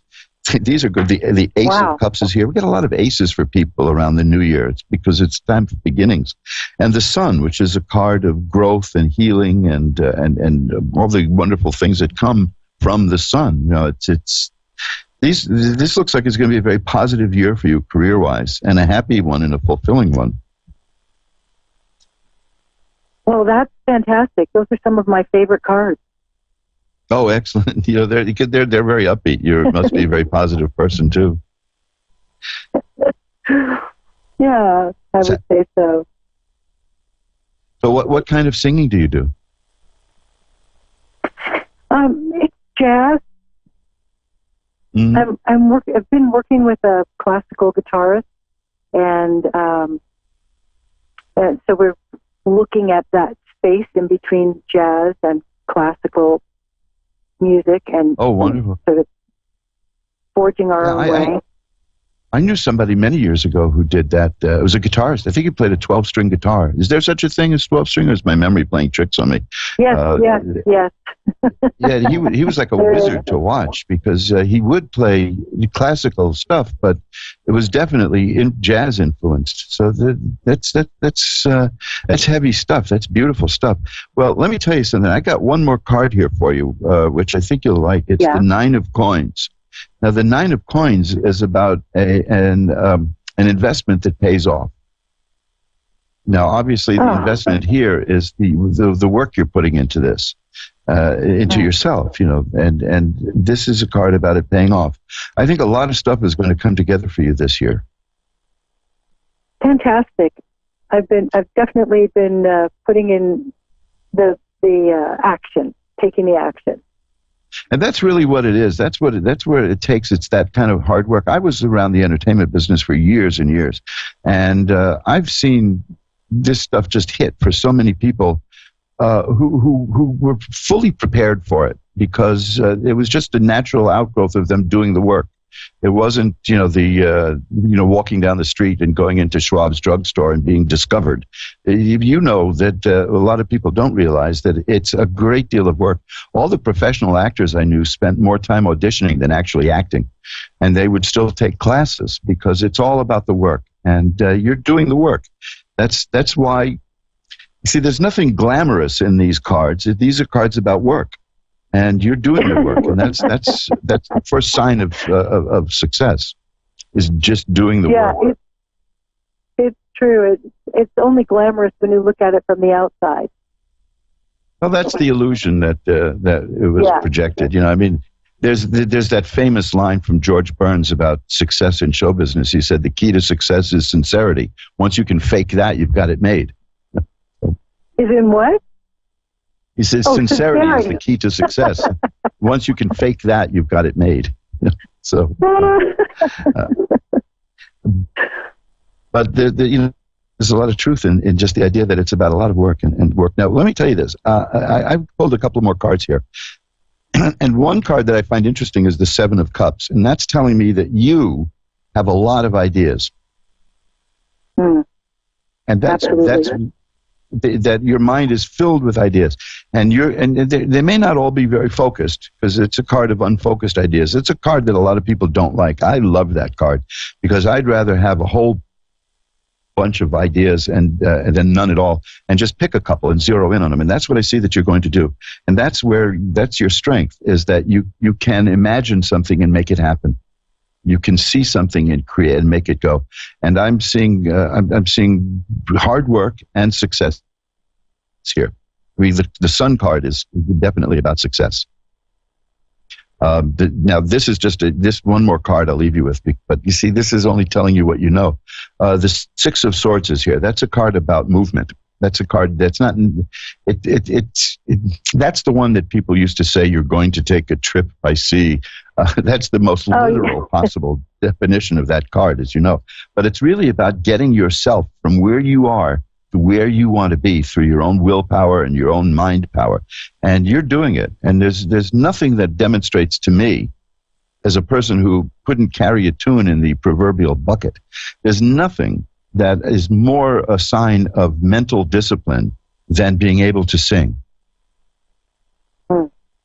Because you've taken, all you people who can really sing are taking talking to a new level. And I think it's a very spiritual level. And the vibrations are a whole different thing. It's beautiful. Singing heals people. Singing is healthy. Music heals. There's no doubt about that. And that is one. I couldn't agree. I couldn't agree more. That is one gift. You know, there was, probably one of the more famous entertainers of the 20th century who is fallen into disrepute, although his records still sell like crazy, was Al Jolson. And I only mention him now because everybody remembers from the movies and all his, when they think of him at all, that tagline, the world's greatest entertainer. But I researched his career once. I saw his scrapbooks at the Lincoln Center Library, the Billy Rose Theater Collection. And in the earlier days of his career, the tagline they used to promote him was "good for what ails you." Now, you see, there's a guy, that's because of the connection with the audience. Good for what ails you is really summed it up. And you have power. Thank you. I think that, for me, the level that I'm practicing at now, it's really about taking that energy that comes through the audience and through me and connecting it through this vehicle of music. And it's a glorious thing, and it feels like it is healing for myself, for the audience. Yeah. Oh, it's definitely vibratory. This is why uplifting. Yeah, this is why people sing in churches, and this is why religious ceremonies have singing, and it's a very important thing. Even though it's like I said, I'll sing quietly, but it's good for you to sing, no matter what. And listening to it is good. And something, a lot of people, there are people who have now in our society, because of the technology, have lived their whole life without ever actually hearing a live singer. Even if they go to a concert these days, they're really listening to an amplified recorded voice in many cases. But to actually hear it right in front of you live, that is such a rush. I can only urge people to go to as many small restaurants and cafes or little performance venues where there is live music and get into it, because it's a game changer. Especially if you're down, even if someone is singing, even if they're singing sad songs, there is a connection. As a person who I spent years performing as a talker, but there was that connection between the audience and the performer. If you don't make that connection, there are a lot of people I knew who wouldn't do that. They were performers and they would keep a wall between them and the audience. And I would ask them, what are you doing it for? If you're doing, and they say, well, I want to be rich and famous. I say, well, good luck with that. That's not what it's about. That's a side effect. But it's all about what you give and take. And it's a beautiful experience. And I see nothing but positive change coming for you and growth this year. I'm going to pull one more card and see what we get. Just one more. And I'm shuffling it up a little bit. And, no, that's fascinating. It's the Hermit. That means somebody will be appearing this year to maybe guide you. and help you along to the next step. Look for a mentor. Look for somebody who can lead you along. This is going to be a year for you of discovery and growth. I no doubt about it from these cards. So keep me posted. I find this exciting. I'd like to know how it goes.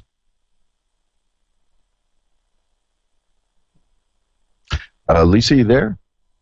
Alyssa, you there? Was that Alyssa? Yes.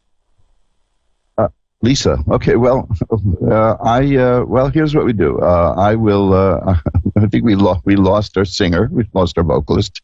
But we're going to go now to Joanna in Atlanta, Georgia. Hi, Joanna. You're on with Reverend Elliot. Yes, hi. Hi, Joanna. How are you doing tonight? I'm good, thank you. Great, great. What can I look at for you? I was calling about love and relationships. Okay, it's nice when those two go together. You know, it's they don't always. We know that. They're bad relationships. We've all seen those relationships where we figure, what are they doing to each other? Exactly. Let's see what happens. I have known. I have. It's one of the strangest things in the world. I witnessed. There was a couple I used to work with who despised each other, hated each other. I could never even read their cards after a while because all the cards I always got for them were sword cards. They were always fighting. They were always at each other's throats. So yeah, well, we're doing something out of it. There was something else. So let's see, what do we have here? Okay, now this is a fascinating card. These are a fascinating sequence of cards here. The first card is one of the nastiest looking cards in the deck, but it's a good card. And that is, I know that's a value judgment, but I take it from me because I'm an expert.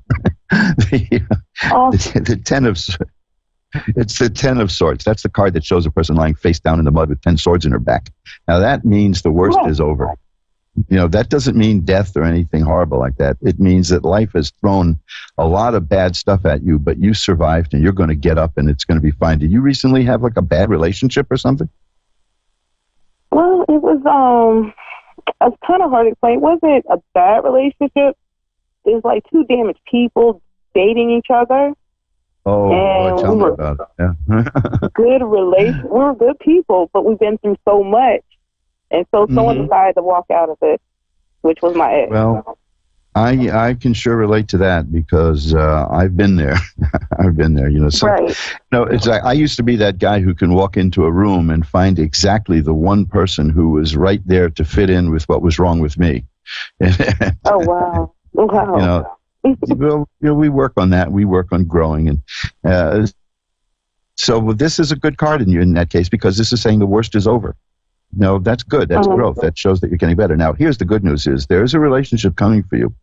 I'll tell you how I know. There's a tower struck by lightning is the card here, and that means something happening totally unexpectedly out of the blue. The next card is the Four of Rods, which is about a happy home and happiness. And the next card is the Knight of Cups, and the Knight with a K, like like Don Quixote. The Knights are about the appearance of something new. It's not yet fully taken form, so it can be volatile. It can be up and down, but it's the beginning of something. And the Cups are about relationships and emotion and happiness. So it's telling me that you are going to get into something with somebody really soon. You're going to find somebody really soon, and the net result is going to be happiness. But it's going to take a little bit of work to get to that point because it's new. You know how things are when it's new. Yeah. That whole myth about the two eyes, the sets of eyes meeting across a room at a party, and then you live happily ever after. Forget that. I mean, if that was real, we wouldn't be paying money to see it in movies. We would just be living it. Yeah, exactly. But you do have a new relationship coming this year, and it's going to come. It's going to appear when you don't expect it at all. It's going to come out of nowhere. Now, I would say keep an eye out for that, but you won't have to. You'll know it when it happens. It's not going to be anywhere at work. Well, let me see. There are definitely cards for that. Let me just shuffle it up and see what I get. Mm-hmm.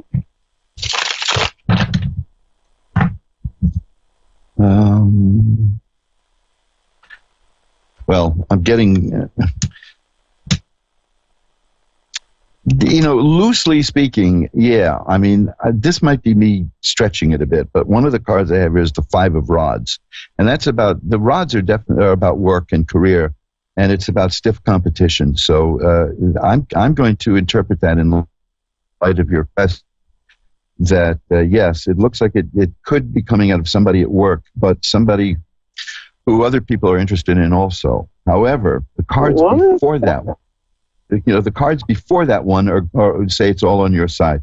The World is a card of assured success, and the Two of Cups is the card that means a new relationship is coming.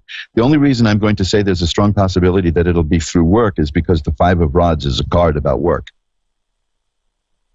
And tarot cards speak that way sometimes. But there's every indication here that there's definitely a new relationship. Look, I got another one here, the Page of Cups. Pages and the Knight and the Page that covers the whole gamut of the court cards. Here's the Lover's card. You are really, there is a relationship coming for you this year, soon. Oh my God. Maybe. Okay. Yeah.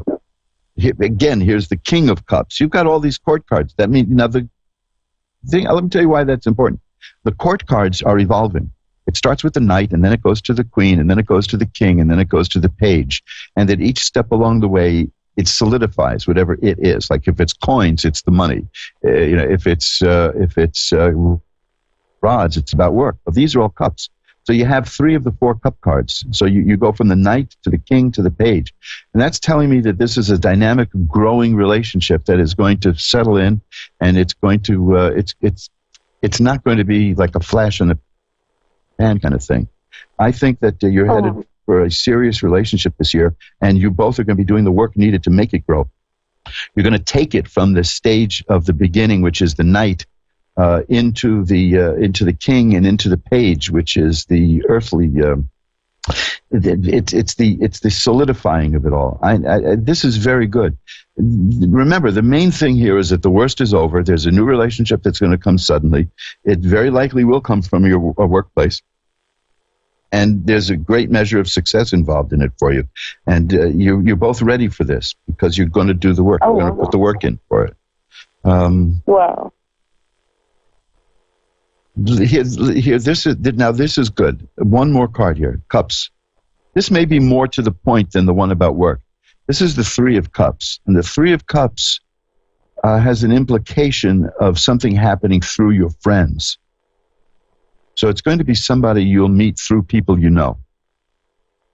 Interesting. Okay?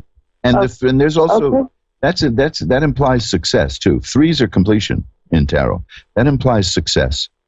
So you'll know it when it comes, and I think you're going to have a great time with that because the main thing to me is that first card, the 10 of Swords. The worst is over, and you're moving into a really good time. 2020 is going to be a good year for you romantically and emotionally, and it's going to be beautiful for you. Keep me posted. And by the way, I haven't given out my email yet, so I might as well let you know and let everybody who's listening in know that anybody can contact me or update me on anything that we've had a reading about at asktarot@earthlink.net, ASKTAROT at earthlink.net, or there's a contact form at my website, or you can reach me through Ask One Radio. You can do an internet search for Reverend Elliot's Magical Window. I'm the easiest person to find. I would be the world's worst fugitive. So I'm out there. I just shuffled them up a little bit, and I pulled another card, and it's the Two of Cups again. That's the card of a new relationship coming. Yep, it's coming. It's definitely coming. It's confirmation. Wow. Yeah. I'm not even going to use any of those standard card reading cop-outs that say, I seem to see that perhaps no, this is real. This is coming. This is definitely coming your way. So keep me posted, okay? I sure will. Okay, thanks for calling. Yes, thank you so much. Bye-bye now. And we'll shuffle them up again. Again, you're listening to Reverend Elliot's Magical Window. Now, if you can't get through tonight, and most people who want to get through can't get through because we have a limited time span here, and of course there are people who don't want to get through. They want a reading, but they don't want a few million people listening, so that's cool too. You can just contact me at asktarot@earthlink.net, If you didn't get through and you wanted to, or you didn't want to, just drop me a line at AskTaro@earthlink.net. I'm happy to do a free consultation for Ask One Radio listeners. Just put that in the subject line, free consultation or free or whatever you want. Just remind me that that's what it was. It's the free consultation offer. I usually charge $20-25 for a consultation, which I really don't expect to pay anyone to pay, because I do that just to keep away the curiosity seekers who will jump at anything that's free.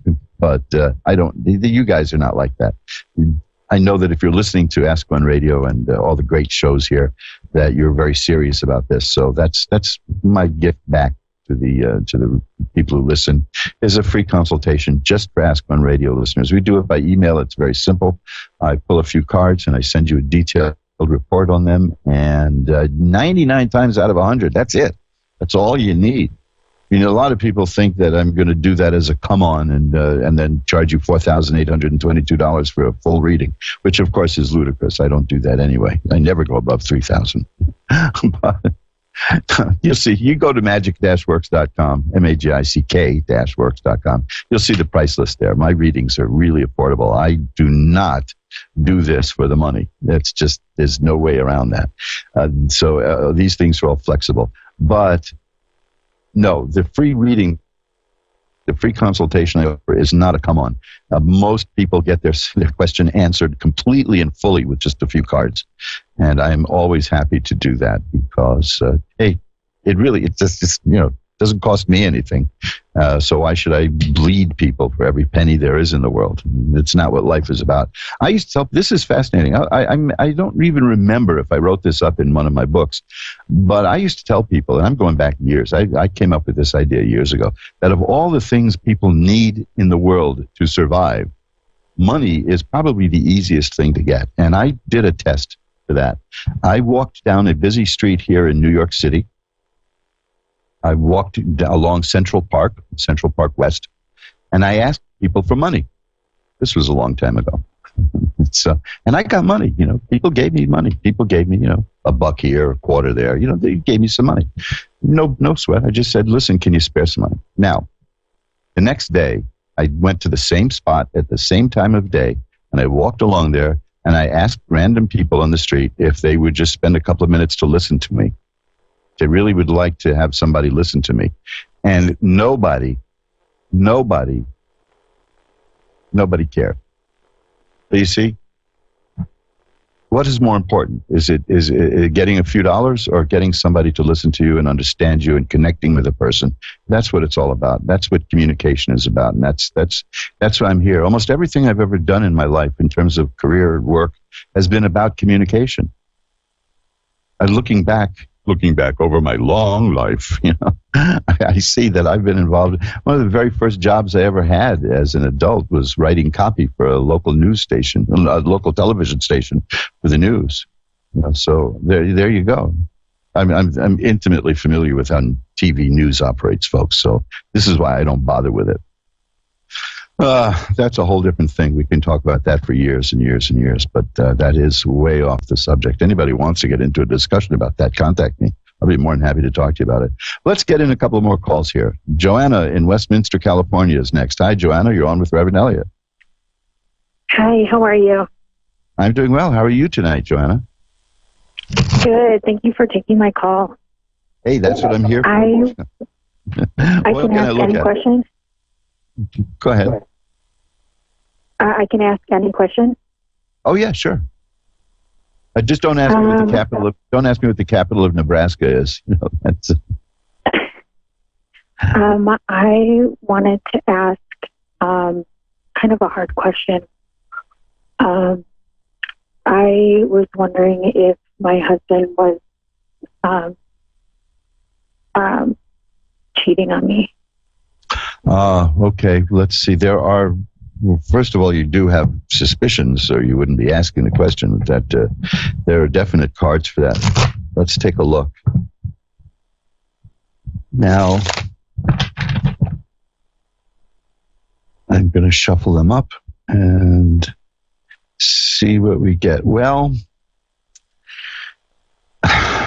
I'm really reluctant to get into that because the first card I've got here is the Five of Swords. And the Five of Swords is about a person who is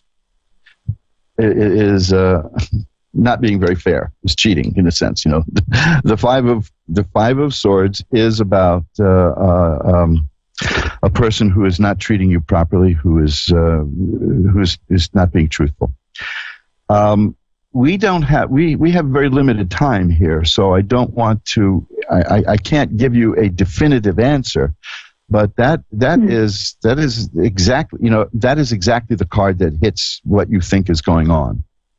So I want to be very cautious about that, because either I am, and then I'll tell you why I'm doing this. Either I'm picking up what's going on, or I'm picking up what your fear is going on. Now, let me tell you, there are two cards that I would look for if a person is in a relationship and is being treated unfairly, and the person is cheating. And one of them is the Five of Swords, and the other is the Seven of Swords. And I got both of those cards for you. So it's looking like, yes, but, and I have to stress this, but, this is not the kind of thing that I can definitively answer for you without a long reading. I mean, a full reading. I'm not trying to sell you a full reading here. I'll be happy to pull a few more cards for you. But so far, it's looking like you're right here. The next card I have is the Justice card, which means that, when the Justice card turns up, it usually means something is going to happen in a courtroom, so this, I'm trying to be as delicate about this as I can, because like I said, this is an extremely short reading, and I wouldn't ask you to take any action on what these cards are saying. Just consider them, because don't take any action unless we do like a really long reading together. And even then, I would say you should, take measures to verify and find out, because I'm either picking up what you fear or what he's doing. Okay. But what I'm getting here now is not good news, in that sense. This is the Five of Swords is a card of defeat, and it's usually defeat that's because of duplicity. The Seven of Swords, that's a lot of decks. It shows a person tiptoeing around taking something that's not theirs, so you can see what the symbolism is. But this is like I said, this is not definitive. I can't go into it in a way other than this right now. I hope you understand what I'm saying. I'm not trying to cop out here, but I see that your concerns are genuine. Let's put it that way. Okay. I just don't want you to take this as like complete confirmation, because I can't do that with these short readings. Yet I'm gonna tell you that it's something to consider. I mean, what I would do in a full reading is I would take a lot of time with this, and I would look at you, and then I would look at your husband, and then I would look at the relationship. And I just don't want to give you any information that you would act on that is premature. Okay? Right. But nevertheless, I can't deny the appearance of those two cards, which are exactly the two cards that tell me that there is, I'm going to put it this way, a strong possibility that is what's going on, that the person is cheating on you. I can't escape that. I can't paint that any other way except to say that it requires a lot more. Now, this is not me pitching to sell you anything, because this might mean you need to check out other things yourself, investigate it yourself in any way that you can, check with friends, check with a lawyer who may know somebody, I don't want to get dramatic here, but it may be time for to hire somebody to investigate and to look into it, that kind of stuff. The thing that concerns me is that I'm not getting anything opposite what you're afraid of and what you're concerned. Not afraid isn't the right word. What you think may be happening, because to even ask that question, you must be picking up some pretty solid signals, right? Right. You know, and I'm very sensitive to that too, because I went through that in a marriage one time, a very brief marriage, like a training marriage, you know, and sometimes these signs are not very subtle. Right. So I don't have proof. Right. And that's proof is exactly the word I think I'm dancing around. I don't want you to take this as proof, because there are so many ways that this needs to be verified. When we deal with cards, we're dealing with feelings, and we're dealing with stuff. So like I said, I'm either picking up your feelings or I'm picking up what's happening. But in either case, I'm not getting anything contradicting it. You see, because like here's another Three of Swords. These sword cards are not good. You know, they're about strife in this sense. That the Nine of Swords is a card of sorrow and sadness. And so this is hurting you. You know, I mean, there's no doubt about it. Here's the Six of Swords again. The sword cards indicate that there's trouble in the relationship. That's clear. The Three of Swords. Look, I keep getting sword cards for you. These are the saddest of the cards. The Three of Swords. And the Nine of Swords. So you're not in a happy place right now, obviously. So I may be picking up more about what is on your mind than what is actually happening, and that's why I would urge you to, you know, if you're not going to get a fuller reading with me, find somebody maybe who can help you out with that. There may be somebody locally who does this kind of stuff, or check with friends and a lawyer, because there's definitely something going on here. And it's not the best of things going on. The main thing is I don't believe that what you're feeling is in your imagination. Let's put it that way. Okay. In fact, the Justice card, which I told you is here, that also has two swords on it. So there's a lot of strife and tension here. Now this is the part that I hate. I've got to go because the show's over. I've got like a little over a minute left. So I want you, if you feel comfortable with it, contact me. AskTarot@earthlink.net is my email, and I'll pull a few more cards for you. But mostly, you know, no charge. We'll just continue this reading a little bit and take a little bit of a deeper look. But if you want to use cards to work out the take a look at it, which I do recommend, you're going to need a very in-depth look, because this is serious. This is heavy stuff. Okay, so I've got to run now, but I will keep an eye out for your email. What's your email again? AskTarot, AskTarot @earthlink.net. Okay. And you can find me. There's a contact page at magic-works.com, and that's magic with a CK at the end. That's easy to contact me. So do that, because I hate to just slap this on you and then run, you know. So do that, and maybe we can pull a little bit more out of it. But I got to go. I've got like 30 seconds left, so I will hopefully hear from you. All right, thank you. Yeah.